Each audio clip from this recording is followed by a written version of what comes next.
Hello बच्चों, कैसे हो आप सब। Welcome back to our channel. My name is Priya और आज हम करेंगे bonding in coordination compounds. Bonding in coordination compounds का क्या मतलब है कि जो हम कोऑर्डिनेशन कंपाउंड स्टडी करते आ रहे हैं, उन कोऑर्डिनेशन कंपाउंड्स के बीच में जो बॉन्ड फॉर्मेशन हम स्टडी कर रहे हैं कि कोऑर्डिनेट बॉन्ड की फॉर्मेशन होती है, जिसकी वजह से हमारे मेटल और लिगेंड के बीच में एक इंटरेक्शन होती है। अब वो जो कोऑर्डिनेट बॉन्ड बनता है, वो जो बॉन्डिंग होती है दो मॉलिक्यूल्स के बीच में, दो एटम्स के बीच में, वो किस तरीके से होती है उसे आज के लेक्चर में हम स्टडी करेंगे। जब हम कोऑर्डिनेशन कंपाउंड्स की बात कर रहे हैं यहाँ पर, तो एक तरीके से हम उसकी स्ट्रक्चरल अरेंजमेंट की बात कर रहे हैं। और जब हम स्ट्रक्चरल अरेंजमेंट की बात करते हैं तो सबसे पहले हमारे माइंड में वर्नर्स थ्योरी आती है, क्योंकि वर्नर्स थ्योरी सबसे पहले ऐसी थ्योरी थी जो हमने स्टडी करी जिसने स्ट्रक्चर ऑफ कोऑर्डिनेशन कंपाउंड्स के बारे में कुछ बताया था। वर्नर्स थ्योरी में हमने क्या पढ़ा था कि हम जब भी कोऑर्डिनेशन कंपाउंड्स को स्टडी करते हैं तो हम दो टाइप की वैलेंसीज को स्टडी करते हैं। एक हमारे पास होती है प्राइमरी वैलेंसी, दूसरी होती है सेकेंडरी वैलेंसी। जिसमें जो प्राइमरी वैलेंसी होती है वो ऑक्सीडेशन स्टेट या फिर ऑक्सीडेशन नंबर को रिप्रेजेंट करती है, और जो सेकेंडरी वैलेंसी है ये कोऑर्डिनेशन नंबर को रिप्रेजेंट करती है। कोऑर्डिनेशन नंबर क्या है कि आपका जो मेटल आपने कंसिडर करा है उसके सराउंडिंग में कितने लिगेंड्स लगे हुए हैं, उन्हें हम लोग कोऑर्डिनेशन नंबर से आइडेंटिफाई करते हैं। और हमने इसके अंदर ये देखा था कि जब भी हम किसी कोऑर्डिनेशन कंपाउंड की बात करते हैं तो कोऑर्डिनेशन कंपाउंड में एक हमारे पास कोऑर्डिनेशन एंटिटी होती है जिसमें हमारे पास मेटल और कुछ लिगेंड्स होते हैं, और बाहर की तरफ हमारे पास कोई काउंटर आयन और आयनाइजेशन स्फीयर प्रेजेंट होता है। तो जब हम इसकी आयनाइजेशन को ऑब्जर्व करते हैं तो उस केस में हमारे पास एक तो कोऑर्डिनेशन एंटिटी का आयन आता है और दूसरा हमारे पास इसके आयनाइजेशन स्फीयर के आयन की फॉर्मेशन होती है, यानी दो तरीके के हमारे पास आयन्स आते हैं। तो यहाँ पर ये जो हमारे पास कोऑर्डिनेशन एंटिटी है, इसी को हम मेनली अपने कॉम्प्लेक्स के अंदर इसी की डीलिंग करते हैं, क्योंकि हमें मेन तो इसी की फॉर्मेशन देखनी है। बाहर से तो कोई भी जो नेगेटिवली चार्ज या फिर आपके जो ऑपोजिट चार्ज वाला आयन है, कोऑर्डिनेशन एंटिटी के ऑपोजिट जो भी आपको चाहिए, पॉजिटिव चाहिए या नेगेटिव चाहिए, वो आ जाता है और इंटरेक्शन शो करता है, जिसकी वजह से आपको डिफरेंट डिफरेंट इंटरेक्शंस में आपको डिफरेंट डिफरेंट काउंटर आयन्स मिलते हैं। मेन हम लोग यहाँ अंदर वाले एलिमेंट्स की बात करते हैं, जिसमें हम देखते हैं कि ये मेटल और जो लिगेंड है इनके बीच में इंटरेक्शंस कैसे हो रही हैं। वर्नर्स थ्योरी से हमें कोऑर्डिनेशन कंपाउंड्स के स्ट्रक्चर के बारे में सिर्फ एक इंफॉर्मेशन मिली थी कि जब भी हम यहाँ पर कंपाउंड को आयनाइज करते हैं तो हमें दो टाइप के आयन्स मिलते हैं। एक हमारे पास कोऑर्डिनेशन एंटिटी होता है, दूसरा हमारा आयन होता है, और ये कोऑर्डिनेशन एंटिटी के अंदर कोई particular coordination number oxidation state है। इसके अलावा हमें और कोई ऑब्जर्वेशन हमें वर्नर्स थ्योरी से नहीं मिली थी। हमें ये नहीं पता लगा था कि हमारे जो कोऑर्डिनेशन एंटिटी है वहाँ मेटल और लिगेंड के बीच में कोऑर्डिनेशन बॉन्ड प्रेजेंट होता है, या फिर उस कोऑर्डिनेशन बॉन्ड में भी कोई डायरेक्शनल प्रॉपर्टी होती है। Directional property in the sense, जब हम कोऑर्डिनेशन बॉन्ड बनाते हैं तो हम इस तरीके से एरो से रिप्रेजेंट करते हैं उसमें, जिसमें हम क्या बोलते हैं कि जिसके पास एक्स्ट्रा इलेक्ट्रॉन्स होते हैं, दो इलेक्ट्रॉन्स, वो जिसको दे रहा होता है वो इस तरीके से रिप्रेजेंटेशन होती है। लेट्स से ये लिगेंड है जिसके पास इलेक्ट्रॉन्स हैं और ये मेटल है जिसे इलेक्ट्रॉन्स चाहिए, तो कोऑर्डिनेशन बॉन्ड आपका ऐसे बनेगा। अगर आपने ये बॉन्ड ऐसे बना दिया तो ये गलत हो जाएगा, क्योंकि इस बॉन्ड का मतलब है कि मेटल अपने इलेक्ट्रॉन्स लिगेंड को दे रहा है। तो कोऑर्डिनेशन बॉन्ड में एक डायरेक्शनल प्रॉपर्टी भी है, तो ये भी वर्नर ने एक्सप्लेन नहीं करा था। प्लस वर्नर ने कोऑर्डिनेशन कंपाउंड्स की ऑप्टिकल प्रॉपर्टीज, मैग्नेटिक बिहेवियर, इन सब चीज़ों को भी एक्सप्लेन नहीं करा था। इन सब चीज़ों को एक्सप्लेन करने के लिए हमें और डिफरेंट डिफरेंट थ्योरीज को स्टडी करना पड़ेगा, क्योंकि ऑब्वियस सी बात है हमें सारे रिजल्ट्स तो एक थ्योरी से मिलेंगे नहीं। जो आने वाली हम और थ्योरीज को स्टडी करेंगे उनसे भी ऐसा नहीं है कि एक थ्योरी स्टडी करेंगे हमें इन सारे क्वेश्चंस का आंसर मिल जाएगा। हमें एक पर्टिकुलर थ्योरी से कुछ क्वेश्चंस का आंसर मिलेगा, कुछ का नहीं मिलेगा। कुछ उस थ्योरी के अंदर क्रिटिसिज्म भी हो सकता है, या फिर आप कह सकते हो कुछ ऐसी चीज़ें भी हो सकती है जो नेक्स्ट थ्योरी बोल रही कि नहीं उसमें वो गलत था, इसको हम ऐसे स्टडी करते हैं। हर एक थ्योरी का अपना अपना कुछ ऑब्जर्वेशंस होती है जिसके अकॉर्डिंग हम स्टेप बाय स्टेप पढ़ते जाते हैं, और फाइनली हम एक ऐसे रिजल्ट तक पहुंच जाते हैं जहां पर हम उन सारी थ्योरीज को यूज करके प्रॉपर कोऑर्डिनेशन कंपाउंड को समझ सकते हैं। यहाँ पर हमारे पास वर्नर्स थ्योरी के अलावा हम और कौन सी कोऑर्डिनेशन थ्योरीज को स्टडी कर सकते हैं। जब भी हम कोऑर्डिनेशन कंपाउंड्स के अंदर बॉन्डिंग को स्टडी करते हैं तो हमारे पास डिफरेंट डिफरेंट थ्योरीज आती हैं, जिसमें हमारे पास आता है valence bond theory, crystal field theory, ligand field theory and molecular orbital theory. Coordination chapter के अंदर हमें मेनली वैलेंस बॉन्ड थ्योरी और क्रिस्टल फील्ड थ्योरी के साथ डील करना है, क्योंकि आपके सिलेबस में यही दो थ्योरीज हैं। बाकी जो आपके पास थ्योरीज हैं आपको हायर क्लासेस में आएंगी। जब आप हायर क्लासेस के अंदर केमिस्ट्री को कंटिन्यू करोगे तो उस टाइम पर आप कोऑर्डिनेशन कंपाउंड्स के अंदर इन थ्योरीज को भी स्टडी करोगे। हमारे 12th क्लास के पर्सपेक्टिव से और एनसीईआरटी के अकॉर्डिंग हमें सिर्फ ये दो theories which is valence bond theory और क्रिस्टल फील्ड थ्योरी को स्टडी करना है। वैलेंस बॉन्ड थ्योरी से हमें क्या ऑब्जर्वेशन मिलती है? वैलेंस बॉन्ड थ्योरी जो है ना वो आपके मैग्नेटिक रिजल्ट्स को वेरीफाई करता है कि हम मैग्नेटिज्म किसी भी मॉलिक्यूल के अंदर कैसे स्टडी कर सकते हैं, क्योंकि हमने अलग अलग वेरिएशंस देखे थे कि हमारे पास एक थ्योरी से सारे आंसर्स नहीं मिलते, हर एक थ्योरी कुछ ना कुछ ऑब्जर्वेशन आपको बताता है। सो वैलेंस बॉन्ड थ्योरी से हम स्ट्रक्चर को तो समझेंगे, क्योंकि मेनली तो हमें यहाँ पर क्या देखना है, कोऑर्डिनेशन कंपाउंड्स के अंदर स्ट्रक्चर, उसकी बॉन्डिंग को ऑब्जर्व करना है। साथ में हम और क्या ऑब्जर्वेशंस रख सकते हैं, उसमें वैलेंस बॉन्ड थ्योरी में आपको मैग्नेटिक बिहेवियर ऑब्जर्व होता है। यहाँ पर हम इस लेक्चर में वैलेंस बॉन्ड थ्योरी को कंटिन्यू करेंगे और नेक्स्ट लेक्चर के हम क्रिस्टल फील्ड थ्योरी को कंटिन्यू करेंगे। यानी आपकी जो बॉन्डिंग एंड कोऑर्डिनेशन कंपाउंड्स है ये दो पार्ट्स में डिवाइड होगा। फर्स्ट पार्ट में हम वैलेंस बॉन्ड थ्योरी को स्टडी करेंगे और सेकेंड पार्ट में हम क्रिस्टल फील्ड थ्योरी को स्टडी करेंगे।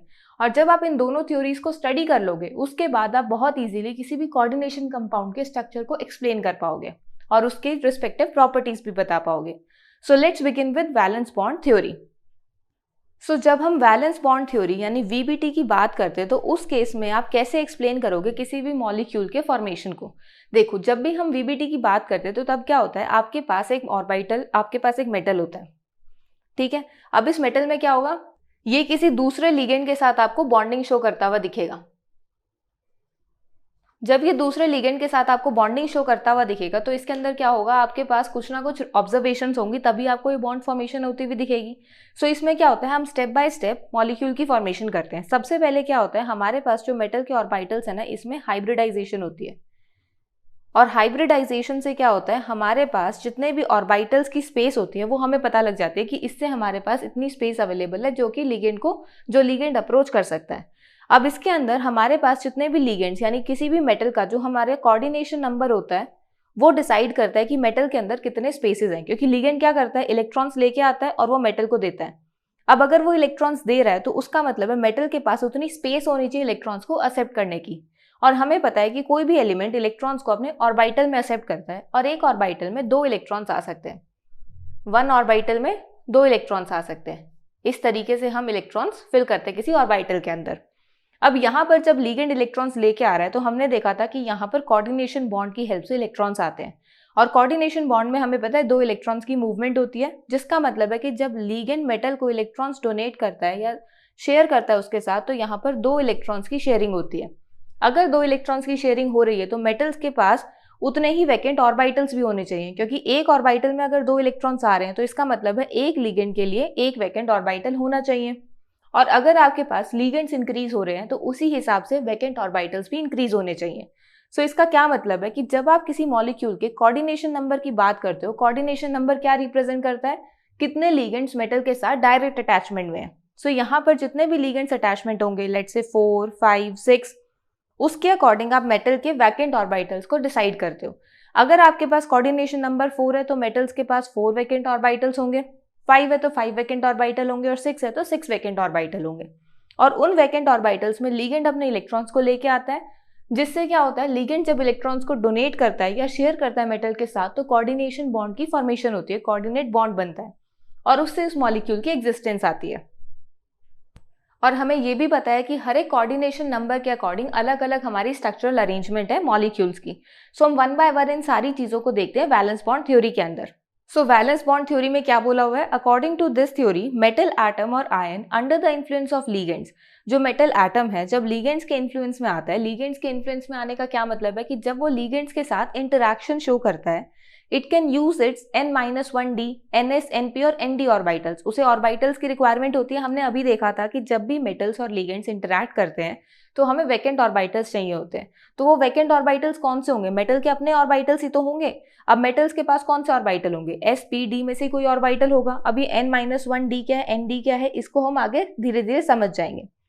Orbitals for hybridisation to yield a set of equivalent orbitals of definite geometry, ताकि ये जो हमारे पास ऑर्बिटल्स हैं इनकी हाइब्रिडाइजेशन हो सके और हमारे पास डिफरेंट ऑर्बिटल्स की फॉर्मेशन हो सके, जिससे पर्टिकुलर ज्योमेट्री अचीव करी जा सके। हमने ज्योमेट्री कौन सी देखी थी, ऑक्टाहेड्रल ज्योमेट्री हो सकती है, टेट्राहेड्रल, स्क्वायर, प्लेनर और काफ़ी और हमारे पास ज्योमेट्रीज हो सकते हैं, जैसे trigonal, bi pyramidal, square pyramidal, अलग अलग ज्योमेट्रीज पॉसिबल है डिपेंडिंग अपॉन कि आपके पास जो मॉलिक्यूल है उसका कोऑर्डिनेशन नंबर क्या है। So these hybrid orbitals are allowed to overlap with the ligand orbitals। इसमें क्या होता है, मेटल के जो हाइब्रिड ऑर्बिटल्स आते हैं वो लिगेंड के ऑर्बिटल से ओवरलैप करते हैं, जिसकी हेल्प से क्या होता है, लिगेंड्स अपने इलेक्ट्रॉन्स डोनेट कर पाते हैं उन हाइब्रिड ऑर्बिटल्स में, that can donate electron pair for bonding, और उसकी हेल्प से हमारे पास क्या होता है, बॉन्डिंग होती है और फाइनली एक कॉम्प्लेक्स की फॉर्मेशन होती है। अब यहाँ पर मैंने अलग अलग कोऑर्डिनेशन नंबर पर अलग अलग ज्योमेट्री की रिप्रेजेंटेशन बताई है, जिसमें हम डिफरेंट हाइब्रिडाइजेशन को स्टडी करेंगे। अभी तक हम जो हाइब्रिडाइजेशन की बात करते थे ऑर्गेनिक केमिस्ट्री में, हमने सिर्फ 3 हाइब्रिडाइजेशन स्टडी करी थी, sp, sp2 और sp3 हाइब्रिडाइजेशन। ये जो हाइब्रिडाइजेशन थी हमने कार्बन मॉलिक्यूल्स के लिए स्टडी करी थी, जिसमें हमने देखा था कि अगर हमारे पास सिर्फ 2 डायरेक्शन में बॉन्ड बनता है तो sp हाइब्रिडाइजेशन होती है, 3 डायरेक्शन में होता है तो sp2, और 4 डायरेक्शंस में बॉन्ड की फॉर्मेशन होती है तो sp3 हाइब्रिडाइजेशन होती है। अब यहाँ पर हम उसके इन तीनों हाइब्रिडाइजेशन के अलावा और भी हाइब्रिडाइजेशंस को देख रहे हैं जिनमें d ऑर्बिटल्स की भी इन्वॉल्वमेंट है। यहाँ जो हाइब्रिडाइजेशन होती थी इसमें s और p ऑर्बिटल्स की इन्वॉल्वमेंट होती थी। यहाँ आप देखो sp3 के साथ dsp2, sp3d, sp3d2, d2sp3, इन सारे ऑर्बिटल्स के अंदर s और p के साथ साथ d ऑर्बिटल की भी इन्वॉल्वमेंट होती है। सो इस वजह से ये थोड़ी सी डिफरेंट और हाइब्रिडाइजेशन आती है। तो इनको हम धीरे धीरे स्टडी करेंगे कि इन हाइब्रिडाइजेशन में हमें क्या ऑब्जर्वेशन मिलती है। सो जब आपके पास कोऑर्डिनेशन नंबर 4 होता है, हमने ऑलरेडी देखा था कोऑर्डिनेशन नंबर 4 में 2 पॉसिबिलिटीज हैं, या तो टेट्राहेड्रल कॉम्प्लेक्स आएगा या स्क्वायर प्लेनर कॉम्प्लेक्स आएगा, डिपेंडिंग अपॉन आपके पास क्या हाइब्रिडाइजेशन है। अगर sp3 हाइब्रिडाइजेशन है तो कॉम्प्लेक्स आपका टेट्राहेड्रल बनेगा, और अगर dsp2 हाइब्रिडाइजेशन है तो कॉम्प्लेक्स आपका स्क्वायर प्लेनर बनेगा। वहीं अगर हमारे पास कोऑर्डिनेशन नंबर 5 होगा तो उस केस में आपके पास हाइब्रिडाइजेशन आएगी sp3d, जिसके अंदर ज्योमेट्री मिलेगी आपको ट्राइगोनल बाइपिरामिडल। कोऑर्डिनेशन 6 में हमारे पास 2 टाइप की हाइब्रिडाइजेशन है, sp3d2 एंड d2sp3, जिसके अंदर दोनों में ही हमारे पास ऑक्टाहेड्रल ज्योमेट्री आएगी। अब यहाँ पर देखो आपको क्या ऑब्जर्वेशन मिलती है। मेन ऑब्जर्वेशन जो हमें यहाँ से दिख रही है वो क्या मिल रही है कि हमारे पास कोऑर्डिनेशन नंबर 4 और कोऑर्डिनेशन नंबर 6 दोनों ही केसेस में 2 हाइब्रिडाइजेशन है, बट कोऑर्डिनेशन नंबर 4 से हमारे पास 2 डिफरेंट कॉम्प्लेक्सेस आ रहे हैं, लेकिन कोऑर्डिनेशन नंबर 6 में दोनों हाइब्रिडाइजेशन से हमें सेम ही कॉम्प्लेक्स मिल रहा है। अब इसका क्या रीजन और ये कैसे फॉर्म होते हैं। सबसे पहले हम इन ऑक्टाहेड्रल कॉम्प्लेक्सेस यानी कोऑर्डिनेशन नंबर 6 के कॉम्प्लेक्सेस को स्टडी करते हैं, उसके बाद यहाँ hybridisation of tetrahedral and square planar पर चलेंगे।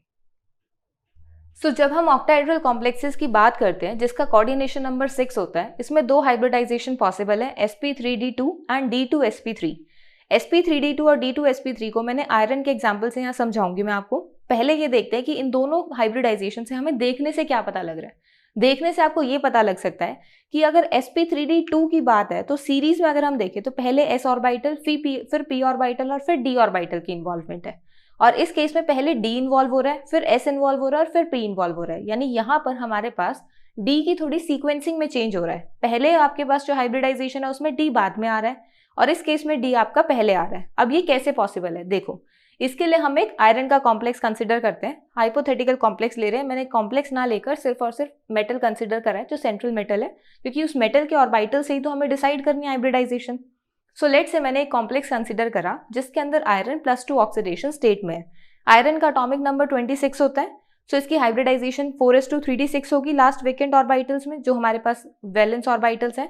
जब हम इसकी +2 हाइब्रिडाइजेशन की बात, +2 ऑक्सीडेशन स्टेट की बात करेंगे तो उस केस में 4s में से 2 इलेक्ट्रॉन्स रिमूव हो जाएंगे।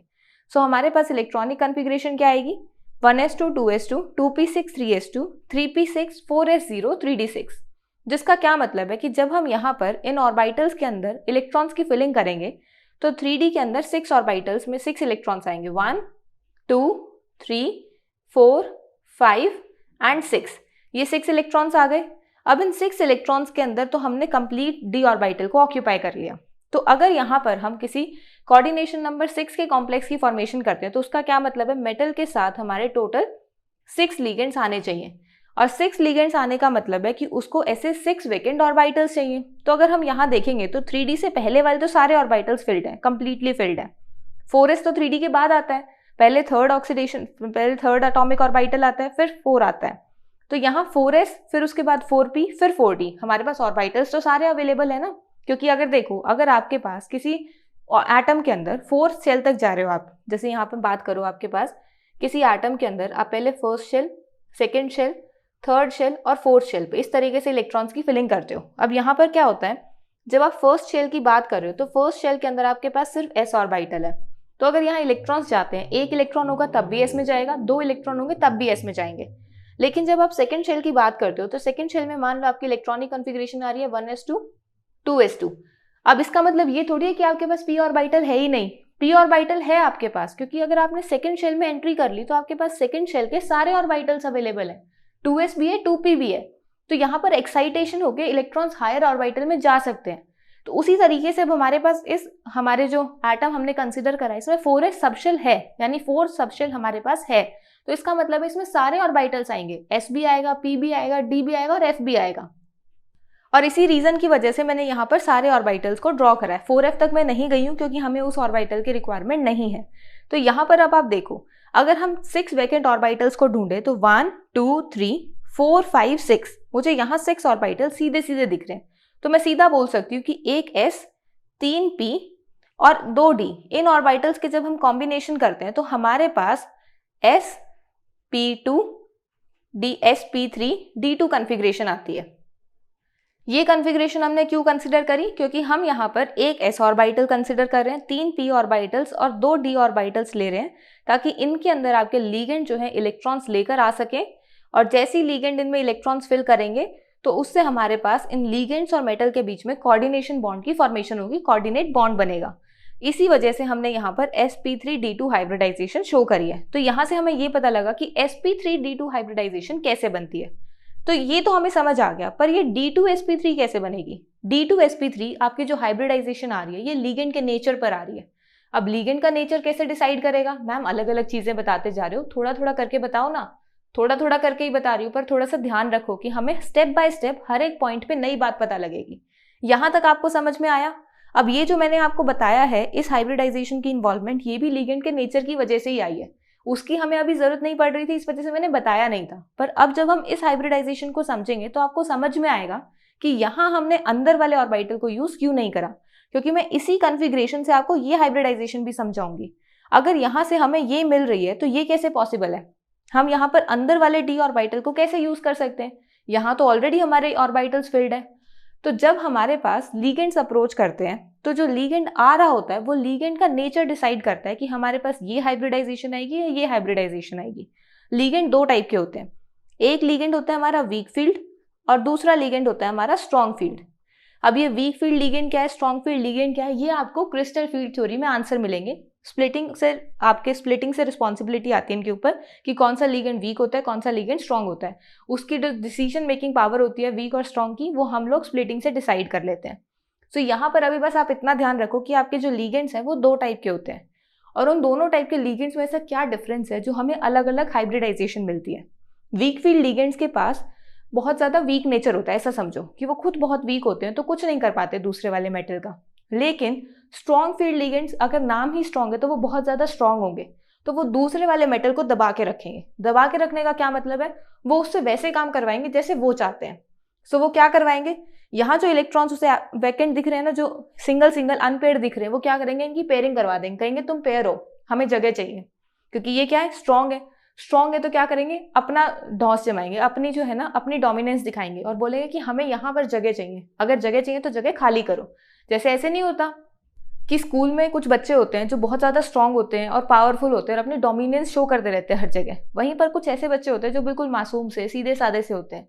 सो जब कई बार ऐसे होता है कि कुछ सीट्स इस तरीके से उन्हें चाहिए होती है जो स्ट्रॉन्ग बच्चे होते हैं, और उन पर अगर वीक बच्चे बैठे हो तो जाके ऐसे बोलेंगे उठो यहाँ से, हमें ये सीट चाहिए, तुम दूसरी सीट्स पर जाके बैठो। तो बच्चे क्या करेंगे, एक बार तो बोलेंगे, फिर बोलेंगे चलो छोड़ो, इनसे कौन ही लड़ाई करेगा, सीट छोड़ के कहीं और चले जाते हैं और उन सीट्स पर वो खुद आ जाते हैं। तो यहाँ पर भी यही चीज़ हो रही है।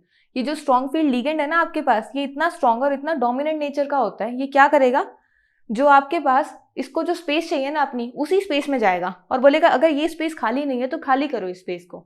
तो यहाँ पर क्या होता है, जो d ऑर्बिटल है ना, कोशिश तो करेगा कि उसकी स्पेस खाली ना हो, पर 2 स्पेस तो उसे देनी ही पड़ेंगी। अब 2 क्यों देनी पड़ेंगी, सारी क्यों नहीं, उसका रीजन भी आपको धीरे धीरे समझाऊंगी। तो यहाँ क्या होगा, जैसे ही स्ट्रॉन्ग फील्ड लिगेंड आएगा वो यहाँ पर पेयरिंग करवा देगा। पेयरिंग करवाने का क्या मतलब है, जो ये इलेक्ट्रॉन है ये इधर शिफ्ट हो जाएगा और ये वाला इलेक्ट्रॉन इधर शिफ्ट हो जाएगा। तो आपके पास नए ऑर्बिटल की फॉर्मेशन होगी, और नया ऑर्बिटल आपका कैसा दिखेगा, जो d ऑर्बिटल है, d सबशेल में 5 ऑर्बिटल्स होते हैं, ये आपके पास 3d सबशेल है। अब इसके अंदर इलेक्ट्रॉन्स आपको कैसे दिखेंगे, 1 2 3 4 5 6 और इलेक्ट्रॉन्स आपको कैसे दिख रहे हैं, इस तरीके से फील्ड दिख रहे हैं। 2 आपके पास एम्प्टी स्पेस आ गई, यानी स्ट्रॉन्ग फील्ड लिगेंड्स ने अपने लिए जगह बना ली। अब वो क्या करेंगे, जब वो अपने इलेक्ट्रॉन्स लेकर आएंगे तो वो यहाँ वाले 2d को यूज करने की जगह इन 2d ऑर्बिटल्स को यूज करेंगे और वो d2sp3 कॉन्फ़िगरेशन बनाएंगे, यानी कि 2d, 1s और 3p ऑर्बिटल्स। तो इस तरीके से हमें यहाँ पर d2sp3 कॉन्फ़िगरेशन ऑब्जर्व होती है। दोनों ही केसेस में आपको ऑक्टाहेड्रल कॉम्प्लेक्सेस मिलते हैं, बट जब आपके पास स्ट्रॉन्ग फील्ड लिगेंड्स आते हैं वो पेयरिंग करवा देते हैं, जिस वजह से आपको अंदर वाले d ऑर्बिटल्स की इन्वॉल्वमेंट दिखने लग जाती है। और अगर आपके पास वीक फील्ड लिगेंड है तो वो पेयरिंग नहीं करवाएगा और आपको बाहर वाले d ऑर्बिटल्स की इन्वॉल्वमेंट दिखती है और sp3d2 हाइब्रिडाइजेशन ऑब्जर्व होती है। सो अब यहाँ पर आप देखो मैं क्या बोल रही हूँ, अंदर वाले d ऑर्बिटल्स इन्वॉल्व होते हैं, यहाँ बाहर वाले d ऑर्बिटल्स इन्वॉल्व होते हैं। अंदर वाले अगर ऑर्बिटल्स इन्वॉल्व हो रहे हैं तो इसका आप किसी और नेम से भी आपको इस कॉम्प्लेक्स को बता सकते हो, तो हम इसको बोलेंगे इनर ऑर्बिटल कॉम्प्लेक्स। क्या बोलोगे आप इसे? इनर ऑर्बिटल कॉम्प्लेक्स, क्योंकि यहाँ पर हम इनर d ऑर्बिटल्स को यूज कर रहे हैं।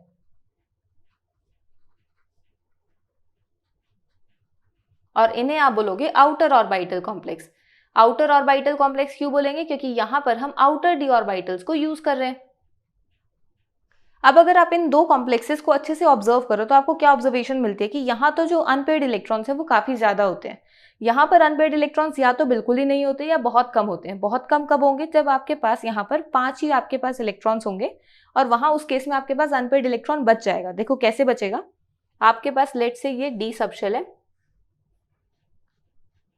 जिसमें 5 इलेक्ट्रॉन्स है, 1 2 3 4 5। अब जब इसके अंदर पेयरिंग होगी ना तो ये वाला इधर आ जाएगा और ये वाला इधर आ जाएगा, तो आपके पास यहाँ पर 1 2 3 4 1 2 3 4 5 इस तरीके से पेयरिंग होगी। अब यहाँ पर आपके पास एक अनपेयर्ड इलेक्ट्रॉन रह गया, तो इसका क्या मतलब है कि जब हम इनर ऑर्बिटल कॉम्प्लेक्सेस की बात करते हैं तो उस केस में आपके पास अनपेयर्ड इलेक्ट्रॉन हो भी सकता है और नहीं भी हो सकता। तो इसका क्या मतलब है, ये कॉम्प्लेक्सेस डायमैग्नेटिक भी होंगे और पैरामैग्नेटिक भी होंगे, पर पैरामैग्नेटिक कैरेक्टर इनके अंदर आउटर ऑर्बिटल से कम होगा, तो इस वजह से हम इन्हें बोलते हैं less paramagnetic in nature.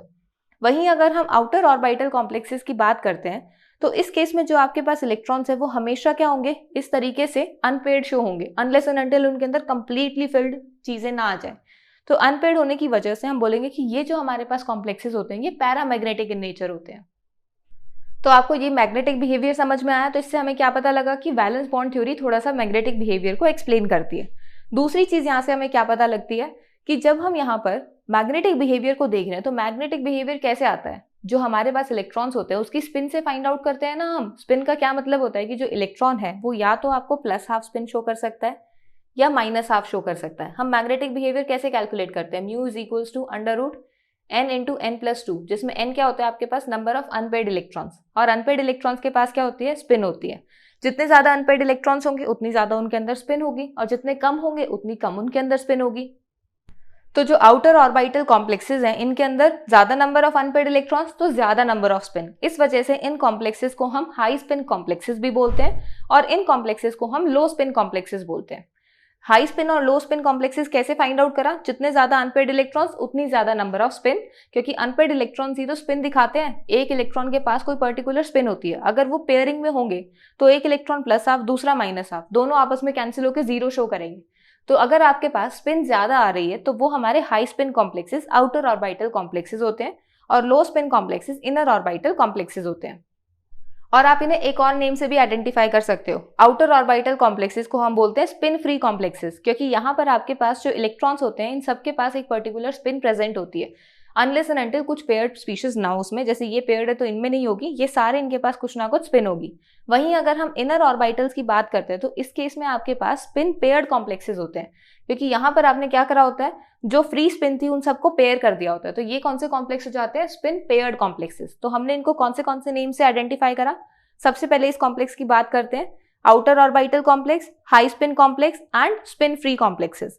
Inner orbital complexes को हमने किन नेम से आइडेंटिफाई करा, inner orbital complex, low spin complexes and spin paired complexes. अब मैंने आपको एक चीज बताई थी कि जब हम यहाँ पर पेयरिंग करवाते हैं तो 3 इलेक्ट्रॉन्स तक पेयरिंग ही होती है, तीसरे के बाद आप यहाँ पर सिर्फ 2 ही स्पेस खाली कर पाते हो। उसका क्या रीजन है, देखो मान लो आपके पास एक d ऑर्बिटल में 3 इलेक्ट्रॉन्स है, 1 2 3। अब इसके पास 2 स्पेस खाली हैं, तो ऑक्टाहेड्रल को तो चाहिए ही 2 स्पेस, तो वो 2 स्पेस में आके यहाँ से ले लेगा। पर आप क्वेश्चन पूछोगे कि मैम अगर स्ट्रॉन्ग फील्ड आ रहा है तो इन तीनों में क्यों नहीं करवा रहा पेयरिंग, और यहाँ के 2D की जगह 3D को क्यों नहीं यूज कर रहा? तब भी तो आपके पास कोऑर्डिनेशन नंबर 6 ही आएगा, चाहे आप 3D यूज करो चाहे 2D यूज करो। 3D यूज करोगे तो एक P कम यूज कर लेना, D3sp2 बना दो, क्या ही फर्क पड़ रहा है? आपके पास कोऑर्डिनेशन नंबर तो 6 ही आ रहा है, वैकेंट ऑर्बिटल तो 6 ही आ रहे हैं, यहाँ पर क्यों नहीं पेयरिंग करवा रहे आप? इसका रीजन आपको क्रिस्टल फील्ड थ्योरी के अंदर मिलेगा कि क्यों हम यहाँ पर 3 इलेक्ट्रॉन्स के बाद पेयरिंग शुरू करते हैं। यानी कि जब आपके पास 4th इलेक्ट्रॉन आएगा ना तो उसकी पेयरिंग होगी, इन 3 इलेक्ट्रॉन्स की पेयरिंग नहीं होगी। और इस क्वेश्चन का आंसर आपको क्रिस्टल फील्ड स्प्लिटिंग थ्योरी के अंदर मिलेगा, जिसमें हम डी ऑर्बिटल्स की जब स्प्लिटिंग को ऑब्जर्व करेंगे उस केस में आपको पता लगेगा कि क्यों आपके पास पहले 3 इलेक्ट्रॉन्स की फिलिंग होती है और फिर पेयरिंग शुरू होती है इन presence of strong field orbitals या स्ट्रॉन्ग फील्ड लिगेंड्स।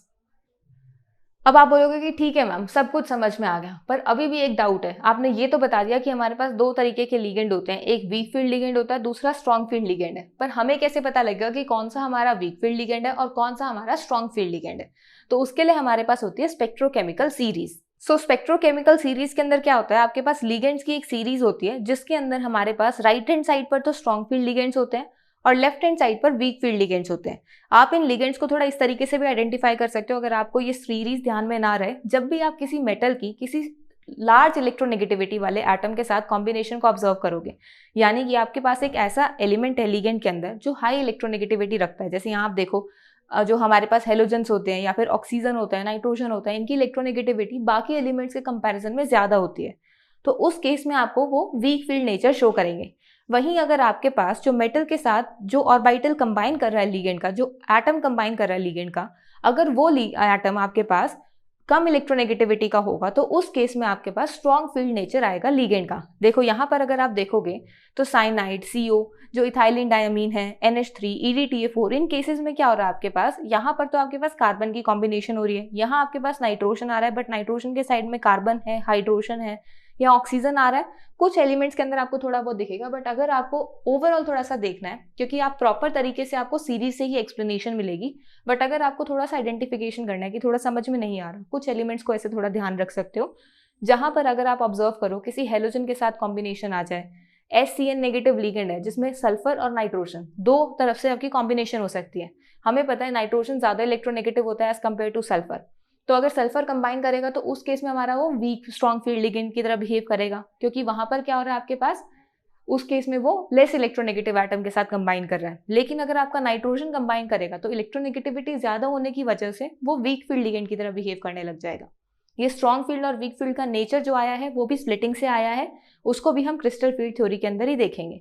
सो हमने क्या देखा था, स्ट्रॉन्ग फील्ड लिगेंड के अंदर हमारी पेयरिंग हो जाती है कॉम्प्लेक्सेस के अंदर, जिस वजह से हमारे जो ऑर्बिटल्स हैं उनमें इनर डी ऑर्बिटल्स का यूज होने लग जाता है कॉम्प्लेक्स में, और ऐसे कॉम्प्लेक्सेस को हम इनर ऑर्बिटल कॉम्प्लेक्सेस बोलते हैं, लो स्पिन कॉम्प्लेक्सेस बोलते हैं या स्पिन पेयर्ड कॉम्प्लेक्सेस बोलते हैं। और वहीं अगर हम वीक फील्ड लिगेंड्स की बात करते हैं तो इस केस में आपको कोई पेयरिंग ऑब्जर्व नहीं होती कॉम्प्लेक्सेस में। यहाँ पर आपके पास आउटर डी ऑर्बिटल्स यूज होते हैं कॉम्प्लेक्स फॉर्मेशन के टाइम पर, और इस वजह से ऐसे कॉम्प्लेक्सेस को हम outer orbital complexes, high spin complexes और स्पिन फ्री कॉम्प्लेक्सेस बोलते हैं। और इसी रीजन की वजह से हमारे पास कुछ मैग्नेटिक बिहेवियर आता है, जिसमें कॉम्प्लेक्सेस अगर आपके पास वीक फील्ड नेचर वाले लिगेंड्स के होंगे तो उस केस में पैरामैग्नेटिक नेचर के कॉम्प्लेक्सेस आएंगे, और अगर आपके पास स्ट्रॉन्ग फील्ड लिगेंड आता है उस केस में आपके पास या तो डायमैग्नेटिक कॉम्प्लेक्सेस होंगे या लेस पैरामैग्नेटिक नेचर के कॉम्प्लेक्सेस होंगे। सो आई होप आपको ये समझ में आ गया होगा कि क्यों हमें 2 सेम कोऑर्डिनेशन नंबर वाले में एक अलग अलग हमें हाइब्रिडाइजेशन ऑब्जर्व हो रही थी, और दोनों में ही आपके पास कॉम्प्लेक्सेस ऑक्टाहेड्रल ही आ रहे थे। और उन ऑक्टाहेड्रल आने का हमारे पास रीजन क्या था, 2 हमारे पास टाइप के लिगेंड्स होते हैं जो हमें इस तरीके से डिफरेंट हाइब्रिडाइजेशन शो करते हैं। अब हमने रीजन तो देख लिया, पर अगर हम इसको प्रॉपर तरीके से समझना चाहें तो हमेशा हम एग्जाम्पल के थ्रू समझते हैं। तो यहाँ पर भी हम कुछ एग्जाम्पल्स को देखते हैं जहाँ पर हम डिफरेंट ऑक्टाहेड्रल कॉम्प्लेक्सेस को स्टडी करेंगे। किसी ऑक्टाहेड्रल कॉम्प्लेक्स में हम स्ट्रॉन्ग फील्ड लिगेंड को कंसीडर करेंगे, किसी में हम वीक फील्ड लिगेंड्स को कंसीडर करेंगे। ये सारे एग्जांपल्स आपकी एनसीईआरटी में गिवन है, उन्हीं एग्जांपल्स को मैंने यहाँ पर लिया है। धीरे धीरे हम स्टेप बाय स्टेप सारे एग्जांपल से समझेंगे कि किस तरीके से हमारे पास किसी कॉम्प्लेक्स के अंदर स्ट्रॉन्ग फील्ड लिगेंड की वजह से पेयरिंग हो जाती है और वीक फील्ड लिगेंड की वजह से कोई पेयरिंग नहीं होती है, और 2 अलग अलग तरीके की हाइब्रिडाइजेशन मिलती है। जब भी आप किसी भी मॉलिक्यूल या किसी भी कॉम्प्लेक्स के अंदर उसके मैग्नेटिक बिहेवियर को आइडेंटिफाई करोगे तो आपको ये ध्यान रखना है कि उस कॉम्प्लेक्स में आपको सिर्फ मेटल के इलेक्ट्रॉन्स को देख के उसके मेटेलिक बिहेवियर और you can say magnetic behaviour को आपको डिस्कस नहीं करना है। आपको उसके लिगेंड के इंटरेक्शन के बाद ही उसके मैग्नेटिक बिहेवियर को एक्सप्लेन करना है, क्योंकि हमें पता है दो तरीके के लिगेंड्स होते हैं। जैसे ही अगर आपके पास मॉलिक्यूल में स्ट्रॉन्ग फील्ड लिगेंड आएगा तो उसकी इलेक्ट्रॉनिक कन्फिग्रेशन में चेंज हो जाएगा, जिसकी वजह से उसका मैग्नेटिक बिहेवियर भी चेंज होता है। और वहीं अगर वीक फील्ड लिगेंड्स होंगे तो एज सच कुछ इलेक्ट्रॉनिक कन्फिग्रेशन में चेंज नहीं आएगा, तो आपको फ्री मेटल और कॉम्प्लेक्स में जो मेटल है उन दोनों का मैग्नेटिक बिहेवियर सेम ऑब्जर्व होगा। तो आपको ये बात ध्यान रखनी है कि जब भी आप मैग्नेटिक फील्ड कंसिडर करोगे या मैग्नेटिक इफेक्ट एक्सप्लेन करोगे किसी मॉलिक्यूल या किसी कॉम्प्लेक्स के लिए, तो उस केस में मेटल के साथ कॉम्प्लेक्स के लिगेंड्स के इंटरेक्शन को इन्वॉल्व करना रिक्वायर्ड है।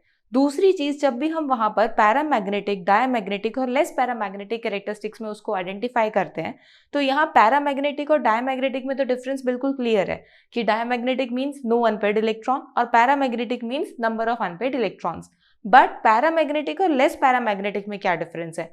जब हम लेस पैरामैग्नेटिक की बात करते तो उसका मतलब है कि आपके पास एक मेटल आयन था जिसके पास 4-5 अनपेयर्ड इलेक्ट्रॉन्स थे, लेकिन जैसे ही उसके पास कोई स्ट्रॉन्ग फील्ड लिगेंड आया उसने उसकी पेयरिंग करवा दी, जिसकी वजह से अब उसके पास 4-5 से घटकर सिर्फ 1 और 2 अनपेयर्ड इलेक्ट्रॉन्स रह गए। तो ऐसे मॉलिक्यूल्स को हम बोलते हैं लेस पैरामैग्नेटिक मॉलिक्यूल्स, क्योंकि पहले उसका पैरामैग्नेटिक कैरेक्टर काफी ज्यादा था बट अब वो पैरामैग्नेटिक कैरेक्टर रिड्यूस हो गया है। और वहीं अगर आपके पास ऑलरेडी उस मॉलिक्यूल के अंदर मेटेलिक जो है वो फ्री मेटल फॉर्म में भी 1 या 2 या 3-4 इलेक्ट्रॉन्स है अनपेयर्ड, और कॉम्प्लेक्स में आने के बाद भी उसके पास सिमिलर चीज है, तो ऐसे कॉम्प्लेक्सेस को हम बोलते हैं पैरामैग्नेटिक कॉम्प्लेक्सेस। तो आई होप आपको पैरामैग्नेटिक, डायमैग्नेटिक और लेस पैरामैग्नेटिक कॉम्प्लेक्सेस के बीच में डिफरेंस क्लियर हो गया होगा। आपको हमेशा मैग्नेटिक बिहेवियर एक्सप्लेन करते हुए मेटल के इंटरैक्शंस को ऑब्जर्व करना है लीगेंड्स के साथ, क्योंकि फ्री मेटल और कॉम्प्लेक्स में जो मेटल है उन दोनों के ही मैग्नेटिक बिहेवियर में डिफरेंस है, और वो डिफरेंस हमें स्ट्रॉन्ग फील्ड लिगेंड की प्रेजेंस की वजह से ऑब्जर्व होता है। So the first example is of cobalt complex, जहां पर आपके पास कोबाल्ट और अमोनिया का एक कोऑर्डिनेशन कॉम्प्लेक्स है। कोबाल्ट आपके पास सेंट्रल मेटल है और अमोनिया आपके पास लीगेंड है जिसके ऊपर ओवरऑल चार्ज +3 है। अब हमें पता है कि अमोनिया एक न्यूट्रल लीगेंड है, विच मीन्स कोबाल्ट पर है ये +3 चार्ज। सो कोबाल्ट का एटॉमिक नंबर होता है 27, जिसकी ऑक्सीडेशन स्टेट आपको +3 गिवन है। तो सबसे पहले हम कोबाल्ट +3 की इलेक्ट्रॉनिक कन्फिग्रेशन को रिप्रेजेंट करेंगे। तो जैसे हमने इसकी इलेक्ट्रॉनिक कन्फिग्रेशन लिखी, इसके बाद हम यहाँ पर इन ऑर्बिटल्स को ड्रॉ करेंगे, क्योंकि ऑर्बिटल से ही तो हमें पता लगेगा कि किसके अंदर हमारे लिगेंड्स के इलेक्ट्रॉन्स आएंगे। तो यहाँ पर अगर आप देखोगे तो आप यहाँ पर कौन से ऑर्बिटल्स ड्रॉ करते हो? एक इनर डी ऑर्बिटल ड्रॉ करते हो, एक एस ऑर्बिटल ड्रॉ करते हो, एक पी ऑर्बिटल और एक आउटर डी ऑर्बिटल भी आप ड्रॉ करते हो। रिक्वायरमेंट्स के अकॉर्डिंग हमारे पास इनिशियली हम इन 4 ऑर्बिटल्स को, 4 हमारे पास जो शेल्स हैं उनको ड्रॉ करते हैं। जो आउटर डी ऑर्बिटल होगा वो हमारे पास क्या होगा? 4d, जिसमें अगेन आपके पास 5 ऑर्बिटल्स होंगे, आउटर डी जो आपके पास सब शेल है। अब यहाँ पर जब आप इलेक्ट्रॉन्स को फिल करोगे फॉर कोबाल्ट कॉम्प्लेक्स, अभी आपके पास सिर्फ कोबाल्ट मेटल है, अभी इसमें लिगेंड्स आए नहीं है। हम इस लिगेंड के अंदर अटैचमेंट शो करेंगे किस तरीके से अप्रोच कर रहे हैं वो। तो यहाँ पर आपके पास क्या हो रहा है? कोबाल्ट मेटल है जिसके पास 4s में तो 0 इलेक्ट्रॉन्स है और 3d में 6 इलेक्ट्रॉन्स है। तो यहाँ पर आप सबसे पहले 3d में 6 इलेक्ट्रॉन्स को फिल करो। 1, 2, 3, 4, 5 एंड 6। हम इस तरीके से अपने इलेक्ट्रॉन्स की फिलिंग करते हैं। अब हमें यहाँ पर जो हमारा अमोनिया लिगेंड है उसके इलेक्ट्रॉन्स को फिल करना है, क्योंकि हमें पता है कि जो कोऑर्डिनेशन कॉम्प्लेक्स बनता है उस केस में आपके पास जो मेटल होता है, मेटल लिगेंड से इलेक्ट्रॉन्स को एक्सेप्ट करता है और 2 इलेक्ट्रॉन्स को एक्सेप्ट करता है, यानी एक इलेक्ट्रॉन का पेयर आपके पास मेटल की तरफ हम आपको मूव होता है, हमें ऑब्जर्व होता है, और यहाँ पर एक कोऑर्डिनेट बॉन्ड की फॉर्मेशन होती है। सो यहाँ जब लिगेंड अप्रोच करेगा मेटल को तो वो लिगेंड की स्ट्रेंथ डिसाइड करती है कि वो किस तरीके से अप्रोच कर रहा है। सो हमें पता है कि जो लिगेंड है यहाँ पर अमोनिया है, तो अमोनिया लिगेंड हमारा स्पेक्ट्रोकेमिकल सीरीज के अकॉर्डिंग हमारा स्ट्रॉन्ग फील्ड लिगेंड है, और स्ट्रॉन्ग फील्ड लिगेंड की टेंडेंसी क्या होती है कि वो पेयरिंग करवा देता है। तो यहाँ पर भी वो इन इलेक्ट्रॉन्स के अंदर पेयरिंग करवाएगा, विच मीन्स आपका जो ये वाला इलेक्ट्रॉन है ये इधर शिफ्ट हो जाएगा और ये वाला इलेक्ट्रॉन इधर शिफ्ट हो जाएगा। तो आपके पास ऑर्बिटल किस तरीके से आएगा? अब आपको आपका जो 3d सबशेल है कुछ इस तरीके से ऑब्जर्व होगा, जिसमें आपके जो 6 इलेक्ट्रॉन्स है वो एक दूसरे के साथ इस तरीके से पेयर्ड फॉर्म में एग्जिस्ट करेंगे। तो यहाँ पर अब आपके पास जो कोबाल्ट का मेटल है उसके अंदर जो इलेक्ट्रॉन्स थे वो पेयर हो गए हैं, जिससे आपके पास अंदर वाले d सबशेल के अंदर स्पेस बन गई है। तो अब आप यहाँ पर कोऑर्डिनेशन 6 के कॉम्प्लेक्स के लिए जो ऑक्टाहेड्रल कॉम्प्लेक्स आएगा, तो उसके अंदर जब हम इलेक्ट्रॉन्स को फिल करेंगे लिगेंड के, तो हम उस केस में इनर डी ऑर्बिटल को यूज कर सकते हैं, क्योंकि यहाँ हमारे पास इनर डी ऑर्बिटल्स अवेलेबल हैं। सो इस केस में आप 2 तो अंदर वाले ऑर्बिटल्स को यूज करोगे, एक s को और 3 p ऑर्बिटल्स को यूज करोगे, तो आपके पास ओवरऑल यहाँ पर इस तरीके से D2sp3 कॉन्फ़िगरेशन आ जाएगी, क्योंकि यहाँ आपने 2 d के ऑर्बिटल्स यूज करें, एक s का ऑर्बिटल और 3 p के ऑर्बिटल्स यूज करें। तो जब आपका लिगेंड अप्रोच करेगा, लिगेंड के इलेक्ट्रॉन्स को मैं यहाँ ब्लैक कलर से रिप्रेजेंट कर रही हूँ। सो जब हम लिगेंड के इलेक्ट्रॉन्स को ब्लैक कलर से रिप्रेजेंट करेंगे, तो हमें पता है लिगेंड 2 इलेक्ट्रॉन्स लेके आता है, टोटल 6 लिगेंड्स आ रहे हैं, तो टोटल 12 इलेक्ट्रॉन्स आएंगे। सो ये फर्स्ट लिगेंड के लिए, ये सेकेंड लिगेंड के लिए, ये थर्ड लिगेंड के लिए, this is for fourth, this is for fifth and this is for six. Total 6 ligands हमारे पास आ गए हैं। अब यहाँ पर लिगेंड्स ने अपने इलेक्ट्रॉन्स यहाँ फिल कर दिए, तो इस कॉम्प्लेक्स की हाइब्रिडाइजेशन क्या हो जाएगी? D2sp3 हाइब्रिडाइजेशन, जो कि हमारा एक ऑक्टाहेड्रल कॉम्प्लेक्स है। अब ये जो ऑक्टाहेड्रल कॉम्प्लेक्स है, इसकी आपने ज्योमेट्री तो बता दी और इसकी हाइब्रिडाइजेशन भी बता दी, लेकिन अभी भी इसका मैग्नेटिक बिहेवियर बचा है। सो मैग्नेटिक बिहेवियर के लिए आप देखो यहाँ पर क्या हो रहा है, हम मैग्नेटिक बिहेवियर सेंट्रल मेटल के इलेक्ट्रॉन्स के बेसिस पर डिसाइड करते हैं, और वो जो इलेक्ट्रॉन्स के बेसिस पर डिसीजन होता है, वो डिसीजन कैसे होता है कि हमारा लिगेंड कौन सा अप्रोच कर रहा है। सो हमारे पास अगर हम बिना लिगेंड के देखें, जो सेंट्रल मेटल है वो हमें लग रहा है कि पैरामैग्नेटिक नेचर शो कर रहा है, लेकिन जैसे इसने लिगेंड ने इसको अप्रोच करा, उस केस में इसने इलेक्ट्रॉन्स की पेयरिंग करवा दी। तो अब यहाँ पर जो सेंट्रल मेटल के इलेक्ट्रॉन्स है वो सारे के सारे क्या हो गए? पेयर हो गए। सो इस हिसाब से आप यहाँ पर क्या ऑब्जर्व करोगे कि हमारे पास कोई भी अनपेयर्ड इलेक्ट्रॉन तो अवेलेबल ही नहीं है। अगर अनपेयर्ड इलेक्ट्रॉन नहीं है, तो ये कॉम्प्लेक्स कैसा हो जाएगा? ये कॉम्प्लेक्स हो जाएगा आपका diamagnetic complex.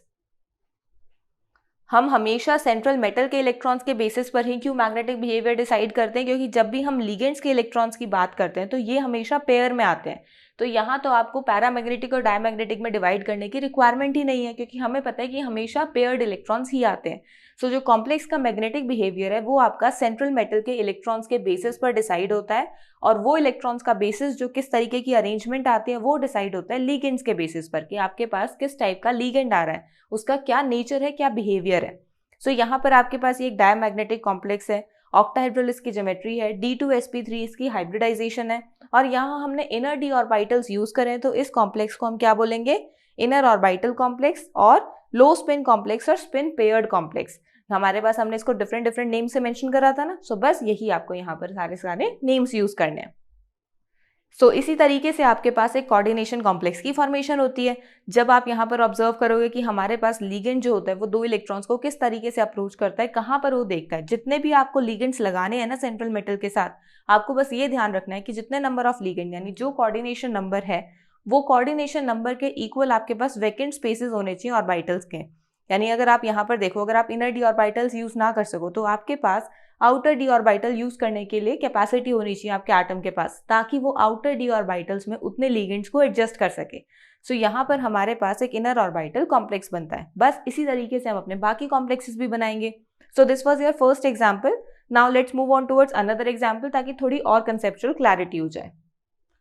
So your next example is again a cobalt complex. यहाँ पर हमने कोबाल्ट का फ्लोराइड के साथ कॉम्प्लेक्स बनाया है, और पहले हमने कोबाल्ट का अमोनिया के साथ कॉम्प्लेक्स बनाया था, जिसमें हमें पता था कि अमोनिया क्या है, आपके पास एक स्ट्रॉन्ग फील्ड लिगेंड है, और फ्लोराइड के आपके पास एक वीक फील्ड लिगेंड है। तो हमने दोनों ही एग्जाम्पल्स को लिया है। यहाँ पर भी आपके पास जो कोबाल्ट है वो +3 ऑक्सीडेशन स्टेट में है, क्योंकि हमें पता है फ्लोराइड -1 ऑक्सीडेशन स्टेट में होता है। सो अगर आप कोबाल्ट की ऑक्सीडेशन स्टेट निकालोगे अपने इक्वेशन मेथड को यूज करके, कोबाल्ट के लिए आप x कंसिडर करो, +6 फ्लोराइड के ऊपर -1 चार्ज है, ओवरऑल आपके पास -3 चार्ज है। तो जब आप इसे सॉल्व करोगे, आपके पास x की वैल्यू आएगी +3। सो विच मीन्स कोबाल्ट आपका +3 ऑक्सीडेशन स्टेट में एग्जिस्ट कर रहा है। सो उसके लिए हमने उसकी इलेक्ट्रॉनिक कन्फिग्रेशन मैंने यहाँ मेंशन करी है, मैंने सिर्फ लास्ट के शेल्स को मेंशन करा है। अब यहाँ पर अगर आप देखोगे तो अगेन हमारे पास 3D, 4s, 4p और 4d सबशेल्स हैं, जिनमें हम लिगेंड्स की अप्रोच को ऑब्जर्व कर सकते हैं। सबसे पहले हम कोबाल्ट +3 कॉम्प्लेक्स की इलेक्ट्रॉन्स को फिल करते हैं। हमारे पास कोबाल्ट +3 के अंदर 4s में 0 इलेक्ट्रॉन्स है, और 3d में 6 इलेक्ट्रॉन्स है। तो यहाँ पर आपके पास जब आप इलेक्ट्रॉन्स की फिलिंग करोगे 1, 2, 3, 4, 5 एंड 6, ये आपके पास इस तरीके से इलेक्ट्रॉन्स की फिलिंग होती है। अब अगर आप देखो, नेक्स्ट आपको देखना होता है कि हमारा लिगेंड कौन सा अप्रोच कर रहा है। उसके अकॉर्डिंग हम यहाँ देखते हैं कि हमें इन इलेक्ट्रॉन्स में पेयरिंग करवानी है या नहीं करवानी है। अगर करवानी होती है तो हम पेयर करवा के इनर ऑर्बिटल स्पेस को वैकेंट करते हैं, और अगर नहीं करवानी होती तो हम आउटर डी ऑर्बिटल्स को यूज करते हैं। अब यहाँ पर आपके पास 6 लिगेंड्स की अप्रोच है, तो आपके पास 6 वैकेंट ऑर्बिटल्स होने चाहिए। फ्लोराइड एक आपका वीक फील्ड लिगेंड है। Weak field ligand means no pairing. No pairing तो हमें आगे वाले जो हमारे ऑर्बिटल्स हैं उनके अंदर स्पेस को ऑब्जर्व करना पड़ेगा। सो हम यहाँ पर एक s ऑर्बिटल, 3 p ऑर्बिटल्स और 2 d ऑर्बिटल्स को यूज करेंगे, तो हमारे पास टोटल 6 वैकेंट स्पेसेस हो जाएंगी। तो यहाँ हमारे पास हाइब्रिडाइजेशन क्या आएगी, sp3d2 कॉन्फ़िगरेशन, यानी ये आपके पास हाइब्रिडाइजेशन आएगी आपके कोबाल्ट फ्लोराइड के कॉम्प्लेक्स की। अब यहाँ पर हम लीगेंड के इलेक्ट्रॉन्स को फिल करते हैं। 6 लीगेंड्स है तो टोटल 12 इलेक्ट्रॉन्स आएंगे, क्योंकि हमें पता है एक लीगेंड कोऑर्डिनेट बॉन्ड की फॉर्मेशन करता है जिसमें 2 इलेक्ट्रॉन्स शेयर होते हैं। सो यहाँ पर भी आप किस तरीके से फिलिंग करोगे, 1 2 3 4 5 6 7 8 9 10 11 12, ये टोटल आपके पास लीगेंड्स के अप्रोच आ गई। लीगेंड्स ने इलेक्ट्रॉन्स फिल कर दिए। सो इस तरीके से लीगेंड ने जब इसके अंदर इलेक्ट्रॉन्स की फिलिंग करी तो लीगेंड और इस मेटल के बीच में कोऑर्डिनेट बॉन्ड की फॉर्मेशन हो गई, क्योंकि लीगेंड ने अपने इलेक्ट्रॉन्स जो मेटल आपने कंसीडर करा है उसके वैकेंट ऑर्बिटल्स में फिल करा है। अगर वो वैकेंट ऑर्बिटल्स ऑफ मेटल की तरफ आ रहा है तो उसने क्या करा, मेटल के साथ एक बॉन्ड बना लिया which is a coordinate bond. So यहाँ पर हमारे पास अगेन जो इस कॉम्प्लेक्स की ज्योमेट्री होगी वो क्या होगी, ऑक्टाहेड्रल ज्योमेट्री होगी। और ऑक्टाहेड्रल ज्योमेट्री के बाद अब हमें इसका पैरामैग्नेटिक और diamagnetic which means magnetic behaviour decide करना है। सो मैग्नेटिक बिहेवियर के लिए हम सेंट्रल मेटल के इलेक्ट्रॉन्स को कंसिडर करते हैं और उसका नेचर डिसाइड होता है हमारे लीगेंड के बेसिस पर। अब यहाँ हमने ऑलरेडी अपना कॉम्प्लेक्स फॉर्म कर दिया है लीगेंड को देके कि वो वीक फील्ड लीगेंड है। अब हमें यहाँ पर सेंट्रल मेटल के इलेक्ट्रॉन्स को ऑब्जर्व करना है। सो जब आप यहाँ सेंट्रल मेटल के इलेक्ट्रॉन्स को ऑब्जर्व करोगे आपको ऑब्जर्व होगा कि यहाँ आपके पास काफी सारे अनपेयर्ड इलेक्ट्रॉन्स हैं, विच मीन्स ये एक पैरामैग्नेटिक कॉम्प्लेक्स है। क्या है ये, एक पैरामैग्नेटिक कॉम्प्लेक्स।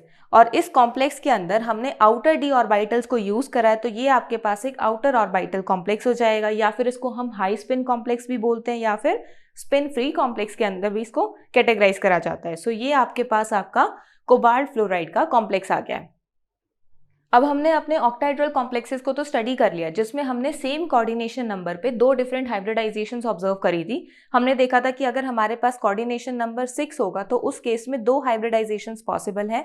एक हाइब्रिडाइजेशन थी sp3d2 कॉन्फ़िगरेशन, दूसरी थी हमारी d2sp3 कॉन्फ़िगरेशन। और दोनों ही हमारे पास जो हाइब्रिडाइजेशंस थी ये आपकी क्या फॉर्म कर रही थी, ऑक्टाहेड्रल ज्योमेट्री फॉर्म कर रही थी। तो ऑक्टाहेड्रल ज्योमेट्री के अंदर हमें क्या डिफरेंस ऑब्जर्व हो रहा था वो हम ऑलरेडी स्टडी कर चुके हैं। अब हमारे पास जो नेक्स्ट कोऑर्डिनेशन नंबर आता है वो आता है कोऑर्डिनेशन नंबर 4, क्योंकि इस केस में भी आपको 2 डिफरेंट हाइब्रिडाइजेशंस ऑब्जर्व होती हैं। एक हाइब्रिडाइजेशन आपको ऑब्जर्व होती है sp3 और दूसरी हाइब्रिडाइजेशन आपको ऑब्जर्व होती है dsp2।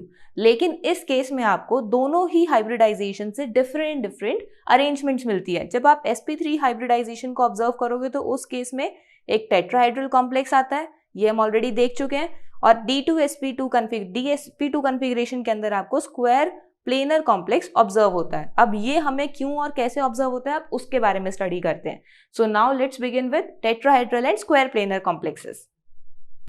सो जब हम टेट्राहेड्रल और स्क्वायर प्लेनर कॉम्प्लेक्सेस की बात करते हैं, इनका कोऑर्डिनेशन नंबर होता है 4 और हाइब्रिडाइजेशन होती है हमारे पास sp3 एंड dsp2। sp3 हमारी टेट्राहेड्रल कॉम्प्लेक्सेस की होती है और dsp2 कॉन्फ़िगरेशन हमारी स्क्वायर प्लेनर कॉम्प्लेक्सेस की होती है। तो बिल्कुल सिमिलर तरीके से यहाँ पर भी हमने एक इनर डी ऑर्बिटल को यूज करा है, क्योंकि यहाँ पर भी जो हमारा कॉम्प्लेक्स की फॉर्मेशन हो रही है वो लिगेंड के नेचर के बेसिस पर ही हो रही है। तो यहाँ अगर आपके पास sp3 हाइब्रिडाइज्ड कोई कॉम्प्लेक्स आ रहा है उस केस में आप उसे बोलोगे कि it is a high spin complex form due to weak field ligands. और ऐसे हमारे पास जो कॉम्प्लेक्सेस आते हैं उन्हें हम बोलते हैं टेट्राहेड्रल कॉम्प्लेक्सेस। वहीं अगर आपके पास कोई dsp2 कॉन्फ़िगरेशन आती है तो ऐसे कॉम्प्लेक्सेस को हम बोलते हैं लो स्पिन कॉम्प्लेक्सेस, क्योंकि इसमें हमने इनर ऑर्बिटल को यूज करा है form due to strong field ligands. और ऐसे कॉम्प्लेक्सेस से हमारे पास स्क्वायर प्लेनर ज्योमेट्री आती है। अब इसके भी कुछ एग्जांपल्स को डिस्कस कर लेते हैं ताकि हमें और ज़्यादा क्लियर हो कि कहाँ हमें sp3 कॉन्फ़िगरेशन ऑब्जर्व होती है और कहाँ हमें dsp2 कॉन्फ़िगरेशन ऑब्जर्व होती है, और उसी के अकॉर्डिंग उनके रिस्पेक्टिव अरेंजमेंट्स को भी हम ऑब्जर्व करेंगे।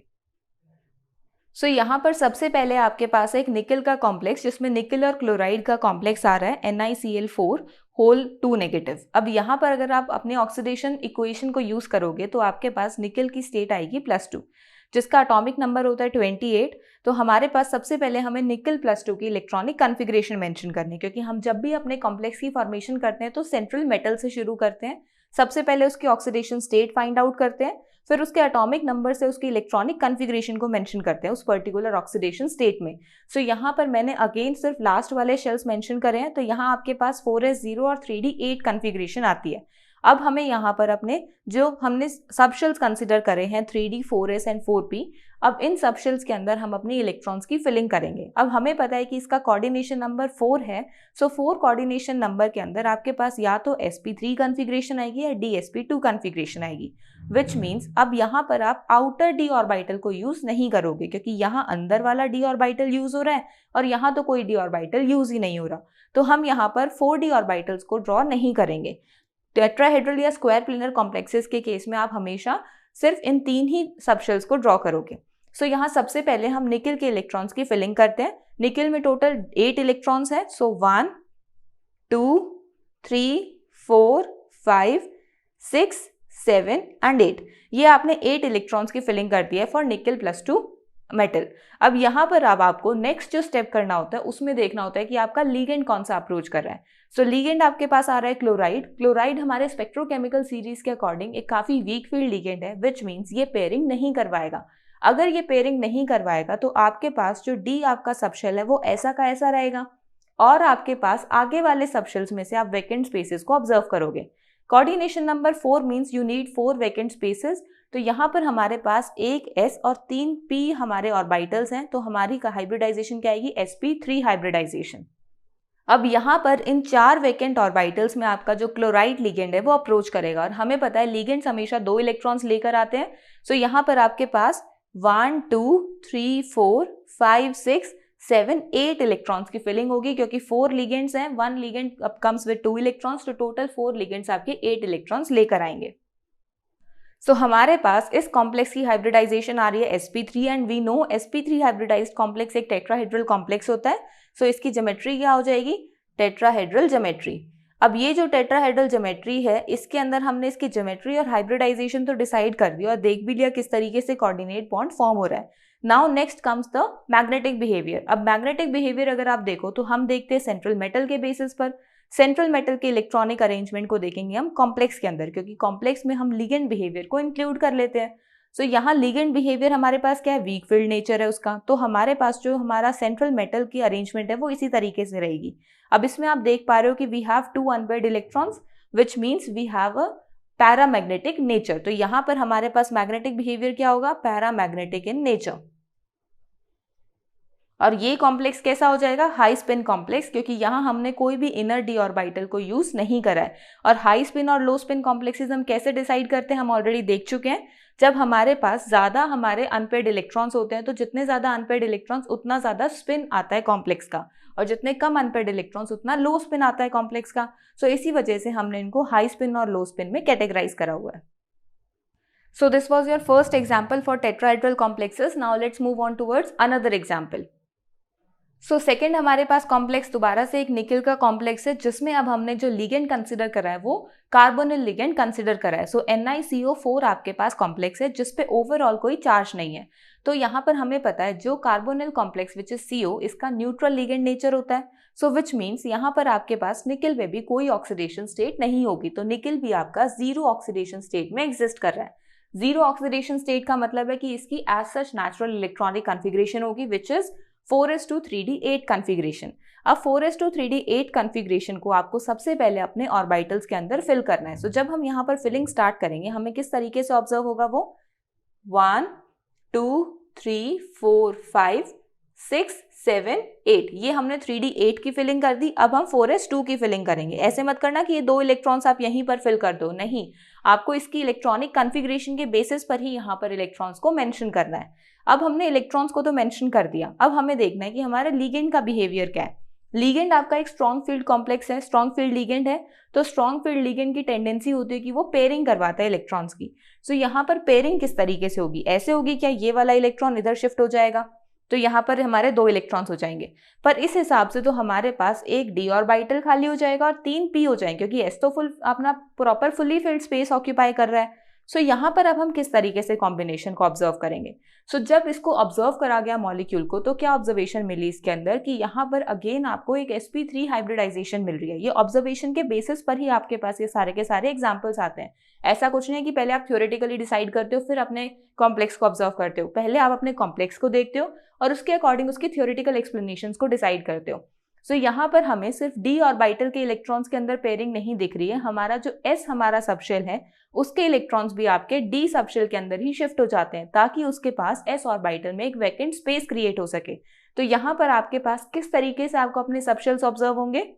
अब आपको अपने सबशेल्स कुछ इस तरीके से ऑब्जर्व होंगे जिसमें आपने इसके इलेक्ट्रॉन की तो पेयरिंग करवाई ही, साथ में आपने जो ये s सबशेल है इसके इलेक्ट्रॉन्स को भी इस वैकेंट d ऑर्बिटल के अंदर शिफ्ट कर दिया, जिससे आपके पास जो 3d10 कॉन्फ़िगरेशन अचीव हो गई और s और p ऑर्बिटल वैकेंट हो गई, क्योंकि अब हमें वैकेंट ऑर्बिटल्स की रिक्वायरमेंट है। Coordination number 4 means 4 vacant orbitals are required. तो यहाँ पर आपके पास sp3 कॉन्फ़िगरेशन आएगी। तो यहाँ पर आपके पास इसकी हाइब्रिडाइजेशन क्या होगी, sp3 हाइब्रिडाइजेशन। और sp3 हाइब्रिडाइजेशन के केस में हमें पता है कि क्या ज्योमेट्री आती है, टेट्राहेड्रल ज्योमेट्री आती है। और इस टेट्राहेड्रल ज्योमेट्री के अंदर आपको अब लिगेंड्स की अप्रोच कैसे ऑब्जर्व होगी। Total 4 ligands which means 8 electrons, 1 2 3 4 5 6 7 8, इस तरीके से आपका लिगेंड अप्रोच करेगा। हमने कॉम्प्लेक्स के बेसिस पर तो सारे के सारे ज्योमेट्री, हाइब्रिडाइजेशन किस तरीके से अप्रोच होती है सब डिसाइड कर लिया। Now let's talk about it's magnetic behaviour. Magnetic behaviour में हमें कॉम्प्लेक्स के सेंट्रल मेटल को कंसिडर करना होता है इन अ कॉम्प्लेक्स फॉर्म, क्योंकि इसमें हम लिगेंड के नेचर को कंसिडर कर चुके होते हैं। यहाँ कॉम्प्लेक्स में आपको ऑब्जर्व हो रहा है कोई भी अनपेयर्ड इलेक्ट्रॉन नहीं है, which means it is a diamagnetic complex. आपको ध्यान रखना है कि आपको जरूरी नहीं है हमेशा कुछ ना कुछ ऐसे बिल्कुल सिमिलर अपने रूल्स के हिसाब से सब कुछ मिलेगा। कोऑर्डिनेशन कंपाउंड्स में आपको काफी ज्यादा एक्सेप्शंस देखने को मिलेंगे। यहाँ पर ये वन ऑफ दोज एक्सेप्शंस है जहां पर आपने s ऑर्बिटल के इलेक्ट्रॉन्स को भी d ऑर्बिटल के अंदर शिफ्ट कर दिया है। क्या आप ये बोल सकते हो कि हमने कार्बोनिल का इतना स्ट्रॉन्ग फील्ड नेचर को ऑब्जर्व करा कि उसने s ऑर्बिटल के सबशेल्स को भी शिफ्ट कर दिया कि मुझे स्पेस चाहिए इलेक्ट्रॉन्स को डालने के लिए। This was your complex NiCO4। Now let's move on to another complex जिसमें हम थोड़े स्क्वायर प्लेनर नेचर को भी डिसाइड कर लेते हैं। नेक्स्ट आपके पास कॉम्प्लेक्स है NiCN4 2 नेगेटिव। यहाँ से जब आप इसकी ऑक्सीडेशन स्टेट फाइंड आउट करोगे, निकल की +2 ऑक्सीडेशन स्टेट आएगी जिसमें इलेक्ट्रॉनिक कॉन्फ़िगरेशन आती है 4s0 3d8। 3d8 कॉन्फ़िगरेशन को हम यहाँ पर कुछ इस तरीके से फिल करेंगे। अब यहाँ 3d8 कॉन्फ़िगरेशन फिल होने के बाद हमें यहाँ पर वैकेंट ऑर्बिटल्स को देखना है। मैं इसमें थोड़ा फास्ट ले रही हूँ क्योंकि हमने पहले काफ़ी सारे एग्जांपल्स कवर कर लिए हैं, बिल्कुल सिमिलर तरीके से करना है इसको भी। यहाँ पर अब हमें वैकेंट ऑर्बिटल्स ऑब्जर्व करने हैं। हमारे पास 4 वैकेंट ऑर्बिटल्स हैं, बट क्या वैकेंट ऑर्बिटल्स हम ये यूज़ करेंगे, क्योंकि वो डिसाइड होगा इसके नेचर के बेसिस पर। Cn नेगेटिव आपका एक स्ट्रॉन्ग फील्ड लिगेंड है, strong field ligand which means ये पेयरिंग करवाएगा तो आपके पास ये जो इलेक्ट्रॉन है ये इधर शिफ्ट हो जाएगा। और जैसे ये इलेक्ट्रॉन इधर शिफ्ट होगा आपको कुछ इस तरीके से अपने लिगेंड की अरेंजमेंट ऑब्जर्व होगी, अपने कॉम्प्लेक्स की अरेंजमेंट दिखेगी जिसमें हमारे जो सेंट्रल मेटल के इलेक्ट्रॉन्स है वो 3d8 में इस तरीके से पेयर होके एग्जिस्ट करेंगे। अब हमें यहाँ पर जो हमारे वैकेंट स्पेस है उसको देखना है कि हमारे पास एक d ऑर्बिटल है, एक s और दो p ऑर्बिटल्स को आप कंसिडर कर सकते हो। तो आपके पास dsp2 कॉन्फ़िगरेशन आती है और ये कॉन्फ़िगरेशन हमारी किस कॉम्प्लेक्स के लिए आती है, किस ज्योमेट्री के लिए आती है, स्क्वायर प्लेनर ज्योमेट्री के लिए आती है। So this is a square planar complex. अब यहाँ पर अब आपको जब लिगेंड्स की अप्रोच को आप देखोगे तो लिगेंड यहाँ पर किस तरीके से अप्रोच करेगा। 4 हमारे पास लिगेंड से टोटल 8 इलेक्ट्रॉन्स, 1 2 3 4 5 6 7 8। यहाँ इस तरीके से आप dsp2 कॉन्फ़िगरेशन में अपने 4 लिगेंड्स को इस तरीके से मेंशन कर सकते हो। अब यहाँ आपको नेक्स्ट डिसाइड करना है मैग्नेटिक बिहेवियर को। वो हम डिसाइड करते हैं हमारे सेंट्रल मेटल के इलेक्ट्रॉन्स के बेसिस पर। सेंट्रल मेटल के इलेक्ट्रॉन्स हमारे पास यहाँ पर आप देखो कोई भी अनपेयर्ड इलेक्ट्रॉन नहीं है, आपको इस वाले बेसिस पर नहीं करना, कॉम्प्लेक्स के अंदर जो central metal electronic configuration show कर रहा है उस पर डिसाइड करना है, क्योंकि यहाँ हम लिगेंड के नेचर को इंक्लूड कर लेते हैं। यहाँ हमारे पास कोई भी अनपेयर्ड इलेक्ट्रॉन नहीं है, कोई अनपेयर्ड इलेक्ट्रॉन नहीं है, तो ये कॉम्प्लेक्स कैसा हो जाएगा, डायमैग्नेटिक कॉम्प्लेक्स आ जाएगा ये आपके पास। इस तरीके से आपको अपने NiCN4 2 नेगेटिव कॉम्प्लेक्स का फॉर्मेशन ऑब्जर्व होता है। तो यहाँ पर हमने जितने भी कॉम्प्लेक्सेस स्टडी करे, चाहे वो हमने ऑक्टाहेड्रल कॉम्प्लेक्सेस स्टडी करे, टेट्राहेड्रल या स्क्वायर प्लेनर कॉम्प्लेक्सेस स्टडी करे, उन सब में हमने अलग अलग हाइब्रिडाइजेशन को देखा। हमने देखा कि ऑक्टाहेड्रल में सेम कोऑर्डिनेशन नंबर पे हमें 2 डिफरेंट हाइब्रिडाइजेशंस ऑब्जर्व हो रही हैं, और अगेन कोऑर्डिनेशन नंबर 4 पे आपको 2 डिफरेंट हाइब्रिडाइजेशंस दिख रही हैं। उनके हमने रीजंस को ऑब्जर्व करा कि क्यों हमें इस तरीके से डिफरेंट हाइब्रिडाइजेशंस दिख रही हैं, और उसके अंदर हम किस ऑब्जर्वेशन पर आए, किस कंक्लूजन पर आए कि ये जो हाइब्रिडाइजेशंस आ रही हैं that is because of the nature of ligands, कि हमारे पास जो लीगेंड है वो किस नेचर है, क्या नेचर है उसका, वो स्ट्रॉन्ग फील्ड नेचर पे है या वीक फील्ड नेचर है उसका। और ये जो नेचर है ये हम आगे अपने क्रिस्टल फील्ड थ्योरी के अंदर अच्छे से समझ लेंगे। अभी बस आपको ये ध्यान रखना है कि हमारे लीगेंड्स किस तरीके से अलग अलग नेचर में क्या बिहेवियर शो करते हैं। हमने देखा था कि जो हमारे पास वीक फील्ड नेचर होता है लीगेंड्स का, उस केस में वो पेयरिंग नहीं करवा पाते। अगर पेयरिंग नहीं करवा पाते तो हमारे पास जो सेंट्रल मेटल की इलेक्ट्रॉनिक कॉन्फ़िगरेशन है वो एज सच रहती है, और उस केस में हम आगे वाले वैकेंट ऑर्बिटल्स को ऑब्जर्व करते हैं। अब अगर वो इलेक्ट्रॉनिक कॉन्फ़िगरेशन एज सच रहती है तो उस केस में आपके पास काफ़ी ज़्यादा चांसेस होते हैं अनपेड इलेक्ट्रॉन्स को ऑब्जर्व करने की। इसी वजह से हम उन कॉम्प्लेक्सेस को बोलते हैं हाई पैरामैग्नेटिक कॉम्प्लेक्स, या फिर आप बोल सकते हो पैरामैग्नेटिक कॉम्प्लेक्स, क्योंकि पैरामैग्नेटिक कॉम्प्लेक्सेस में आप हाई नहीं बोलोगे, paramagnetic is sufficient for them. अब वहीं अगर हम स्ट्रॉन्ग फील्ड लीगेंड्स को ऑब्जर्व करेंगे तो वो जैसे ही आपके कॉम्प्लेक्स फॉर्मेशन में आते हैं उनकी टेंडेंसी रहती है इलेक्ट्रॉन्स को पेयर अप करवाने की, यानी जो आपके पास सेंट्रल मेटल के इलेक्ट्रॉन्स हैं, अनपेयर्ड इलेक्ट्रॉन्स, उन्हें पेयर करवाने की टेंडेंसी रहती है। जैसे ही वो उनकी पेयरिंग करवाता है, पेयरिंग से क्या होता है, उनके अंदर number of unpaired electrons decrease हो जाते हैं। कभी कभार तो एक अनपेयर्ड इलेक्ट्रॉन बच जाता है, लेकिन ज़्यादातर चांसेस में क्या होता है, ज़्यादातर कॉम्प्लेक्सेस में क्या होता है, आपके पास जो अनपेयर्ड इलेक्ट्रॉन्स है वो खत्म हो जाते हैं। इस वजह से हम उन कॉम्प्लेक्सेस को डायमैग्नेटिक कॉम्प्लेक्सेस बोलते हैं, या फिर लो पैरामैग्नेटिक कॉम्प्लेक्सेस बोलते हैं, या फिर लेस पैरामैग्नेटिक कॉम्प्लेक्सेस बोलते हैं, क्योंकि एक या दो अनपेयर्ड इलेक्ट्रॉन्स फिर भी हमें ऑब्जर्व हो जाते हैं। ये आपको ऑब्जर्व रखना है, आपको ये ध्यान में रखना है कि जब भी हम किसी कॉम्प्लेक्स की फॉर्मेशन को ऑब्जर्व करते हैं तो हमें सबसे पहले लीगेंड के नेचर को डिसाइड करना होता है कि हमारा लीगेंड का नेचर क्या है, और उसके बेसिस पर ही आप कॉम्प्लेक्स फॉर्मेशन को ऑब्जर्व कर सकते हो। This was all about your valence bond theory, जहां पर हमने कॉम्प्लेक्स फॉर्मेशंस को देख लिया। बट हमने वैलेंस बॉन्ड थ्योरी को स्टार्ट करने से पहले देखा था कि वैलेंस बॉन्ड थ्योरी जो है वो आपके मैग्नेटिक बिहेवियर ऑफ कॉम्प्लेक्स को काफ़ी अच्छे से डिफाइन करता है। तो यहाँ पर हमने काफ़ी सारे जितने भी हमने कॉम्प्लेक्सेस डिस्कस करे उनके अंदर उसका मैग्नेटिक नेचर तो देख लिया है, बट थोड़ा और इसको प्रॉपर अंडरस्टैंडिंग के लिए हम इसकी प्रॉपर मैग्नेटिक बिहेवियर के अंदर इसकी सारी की सारी प्रॉपर्टीज़ को देखेंगे, किस तरीके से हम किसी भी लीगेंड या किसी भी कॉम्प्लेक्स के अंदर मैग्नेटिक बिहेवियर को डिसाइड करते हैं।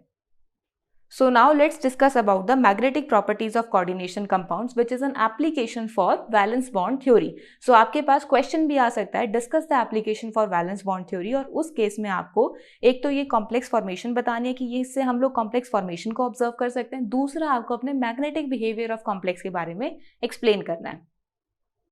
1 2 3 4 5 6 7 8 9 10।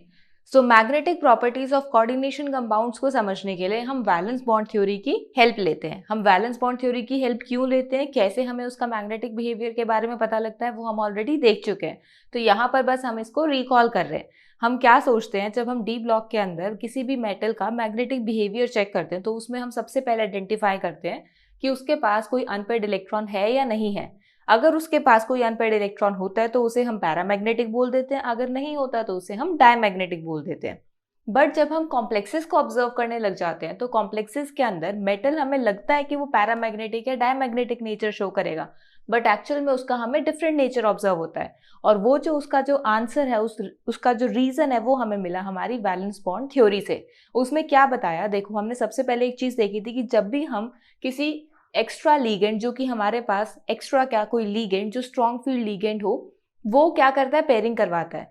अब अगर आपके पास डी ऑर्बिटल में 3 इलेक्ट्रॉन्स हैं, लेट्स से आपके पास डी ऑर्बिटल है एक, ये जो आपके पास डी ऑर्बिटल्स हैं, इन डी ऑर्बिटल्स में आपके पास 3 इलेक्ट्रॉन्स है, 3 है, 2 है या 1 है, मतलब 3 तक, D1 D2 और D3, ये 3 अगर आपके पास कॉन्फ़िगरेशंस है तो इनमें पेयरिंग नहीं होती है। ये हम ऑलरेडी डिस्कस कर चुके हैं, क्योंकि जब भी हम पेयरिंग करवाते हैं तो यहाँ एक्स्ट्रा जो और 2 इलेक्ट्रॉन्स प्रेजेंट होते हैं उनकी पेयरिंग करवाई जाती है। अब यहाँ तक आपके पास पेयरिंग नहीं होती, क्योंकि इसका आंसर हमें क्रिस्टल फील्ड थ्योरी में मिलेगा। That is because of the splitting of D orbitals, कि हमारे पास पहले 3 जो ऑर्बिटल्स हैं उनमें इलेक्ट्रॉन्स फिल होता है और उसके बाद पेयरिंग शुरू होती है। पहले 3 इलेक्ट्रॉन्स जो है ना आपके फिल होंगे, विच मीन्स कि D3 कॉन्फ़िगरेशन तक चाहे आपके पास वीक फील्ड लिगेंड हो या फिर स्ट्रॉन्ग फील्ड लिगेंड हो, उसके होने या ना होने से कोई इशू नहीं क्रिएट होगा। हमेशा आपको इन जो कॉम्प्लेक्सेस हैं जिनमें D1 से D3 कॉन्फ़िगरेशन मिलेगी, उन कॉम्प्लेक्सेस में आपको हमेशा सेम मैग्नेटिक बिहेवियर ऑब्जर्व होगा। दैट इज वो हमेशा आपको पैरामैग्नेटिक नेचर शो करेंगे। अब नेक्स्ट आपको क्या ऑब्जर्व हो सकता है मेटल्स के अंदर, और आपको ये चीज ऑब्जर्व हो सकती है कि इन कॉन्फ़िगरेशंस के अलावा आपके पास और कॉन्फ़िगरेशंस हो, that is from D4 to D10 configuration. D4 to D10 configuration के अंदर क्या होता है, लेट्स से आपके पास ये D सबशेल है, इस D सबशेल के अंदर आपके पास 5 इलेक्ट्रॉन्स है, that is this is D5 configuration. अब D5 कॉन्फ़िगरेशन में क्या होता है, पहले 3 आपके पास जो ऑर्बिटल्स हैं उनमें तो पेयरिंग नहीं होगी, लेकिन उसके बाद से पेयरिंग शुरू हो जाती है अगर आपके पास स्ट्रॉन्ग फील्ड लिगेंड होता है तो। वैसे भी अगर आपने ध्यान दिया हो, हमने जितने भी पीछे कॉम्प्लेक्सेस करे हैं उनमें जब भी हम पेयरिंग करवाते हैं तो पहले जो लास्ट में जो इलेक्ट्रॉन्स हैं ना उन्हीं की पेयरिंग करवाई जाती है। मैंने किसी भी और कॉम्प्लेक्स के अंदर यहाँ से इस तरीके से एरो को रिप्रेजेंट नहीं करा है क्योंकि ये पेयरिंग हम नहीं करवा सकते हैं। सो जब हम यहाँ से पेयरिंग करवाते हैं तो हमारे पास यहाँ पर ये जो D5 कॉन्फ़िगरेशन है ये कुछ इस तरीके से अपनी एग्जिस्टेंस शो करती है, 1 2 3 4 एंड 5। यहाँ पर इसके पास नंबर ऑफ अनपेयर्ड इलेक्ट्रॉन्स कितने थे, 5, और यहाँ अनपेयर्ड इलेक्ट्रॉन्स हो जाते हैं 1। तो इसके मैग्नेटिक बिहेवियर में हमें चेंज ऑब्जर्व होता है, और ये जो हमें चेंज ऑब्जर्व होता है that is because of the ligand nature, और ये हमें आंसर मिला हमारे वैलेंस बॉन्ड थ्योरी से।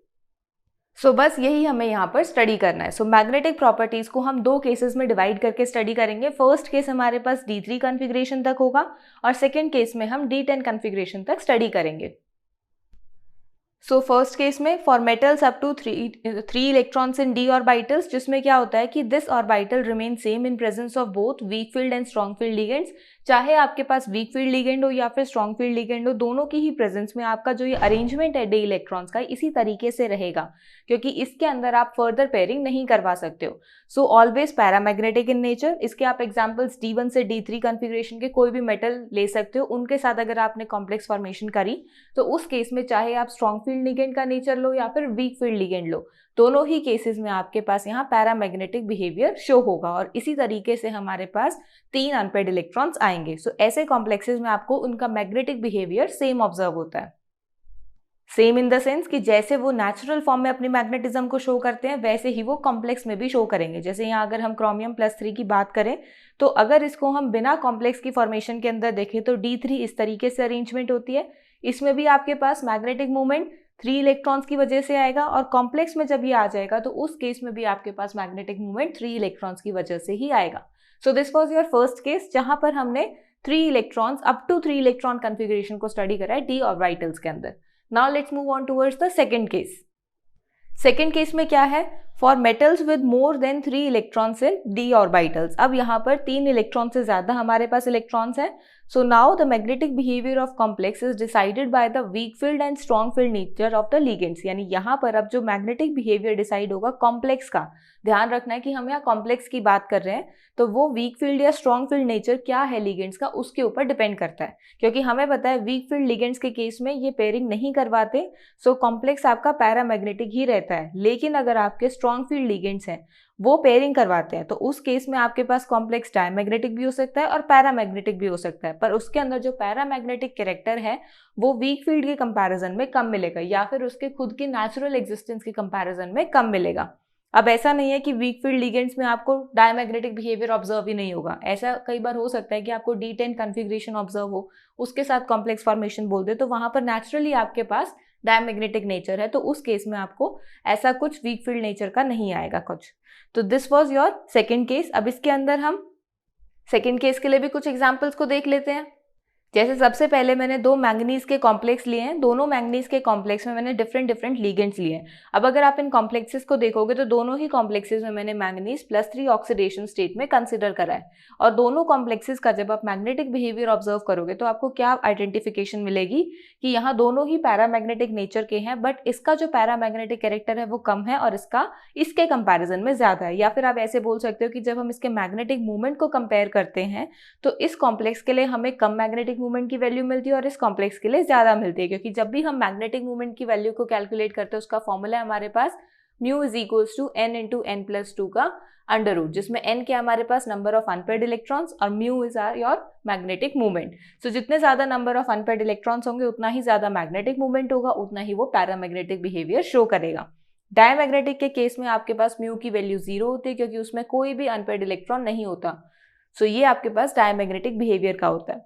सो यहाँ पर अब हमें लेस पैरामैग्नेटिक और मोर पैरामैग्नेटिक नेचर क्यों मिल रहा है, उसका क्या रीजन है? उसका रीजन हमें पहले से ही पता है क्योंकि हम ऑलरेडी डिस्कस कर चुके हैं कि हमारे पास जो लीगेंड है उसके नेचर को हम देखेंगे, उसके नेचर के बेसिस पर यहाँ पर अनपेयर्ड इलेक्ट्रॉन्स के नंबर स्पेसिफाई होंगे।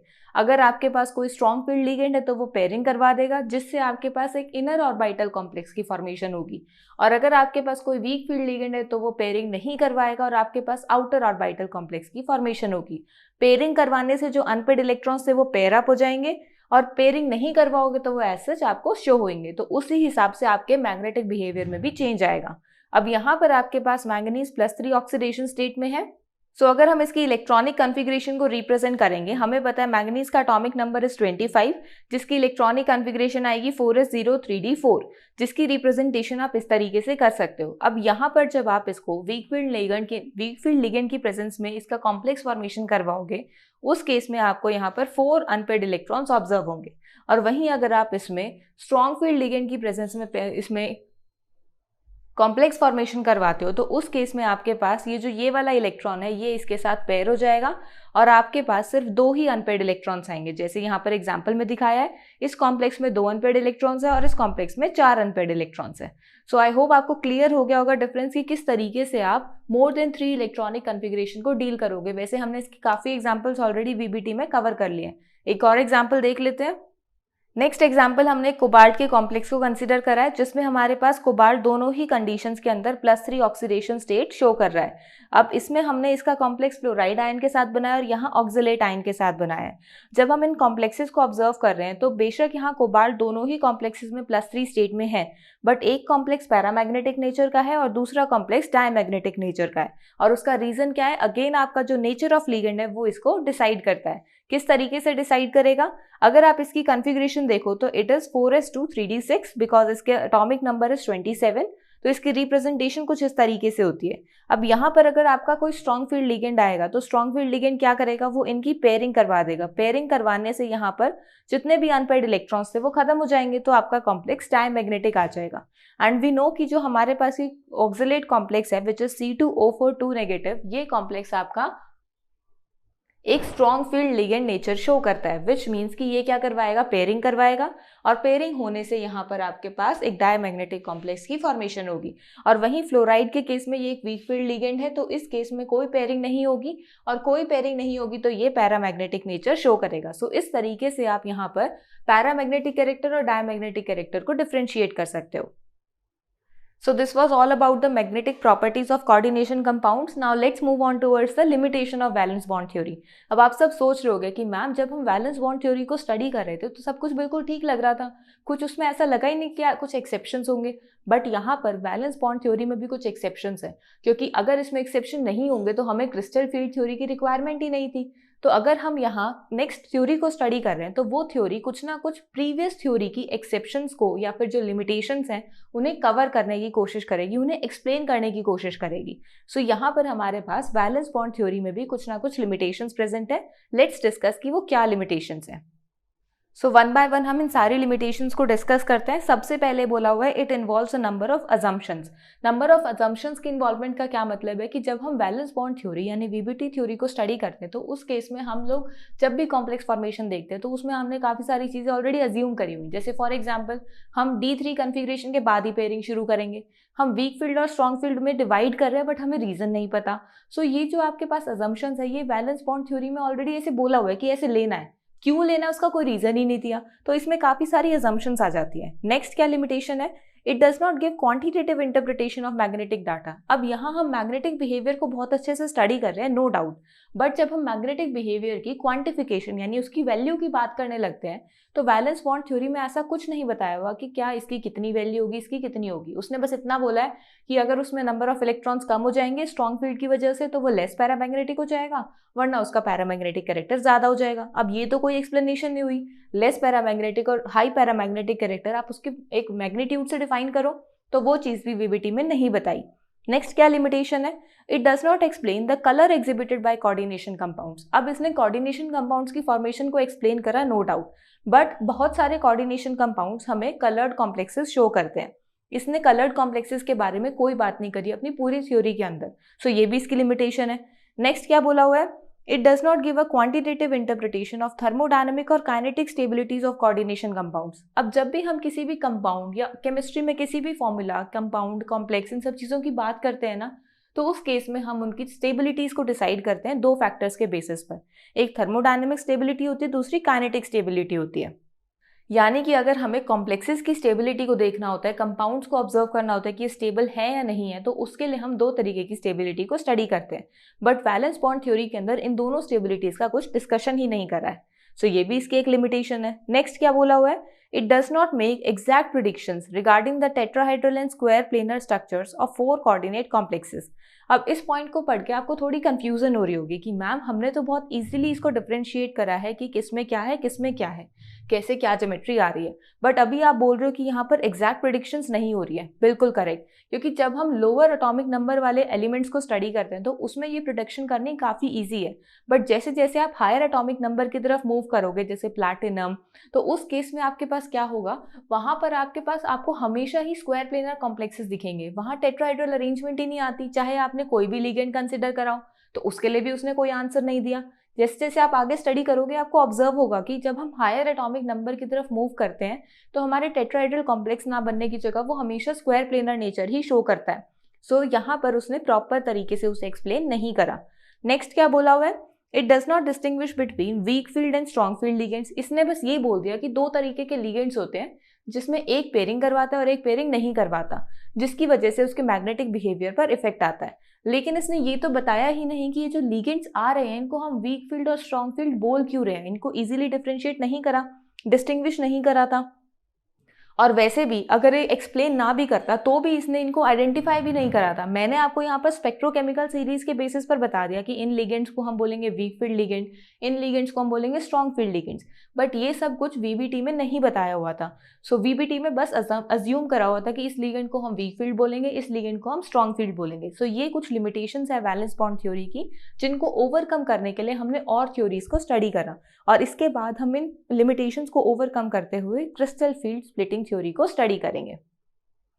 So this was all about your valence bond theory, जिसमें हमने जब वैलेंस बॉन्ड थ्योरी को स्टार्ट करा तो सबसे पहले हमने उसको स्टार्ट इसी वजह से करा था ताकि हम कोऑर्डिनेशन कॉम्प्लेक्सेस को समझ सकें कि किस तरीके से यहाँ पर इन कॉम्प्लेक्सेस की फॉर्मेशन अचीव करी जाती है, किस तरीके से मेटल और लिगेंड के बीच में कोऑर्डिनेट बॉन्ड की फॉर्मेशन होती है, और कैसे लिगेंड जो है वो मेटल को अप्रोच करता है। उस पर हमने अलग अलग फैक्टर्स को स्टडी करा कि मैग्नेटिक बिहेवियर क्या होता है, लिगेंड्स का नेचर क्या होता है, वो किस तरीके से कॉम्प्लेक्स की फॉर्मेशन को ऑब्जर्व करता है, किस तरीके से उसमें चेंजेस लेके आता है, कौन सी ज्योमेट्री ऑब्जर्व होती है, किस कोऑर्डिनेशन नंबर पे हमें क्या हाइब्रिडाइजेशन मिलती है।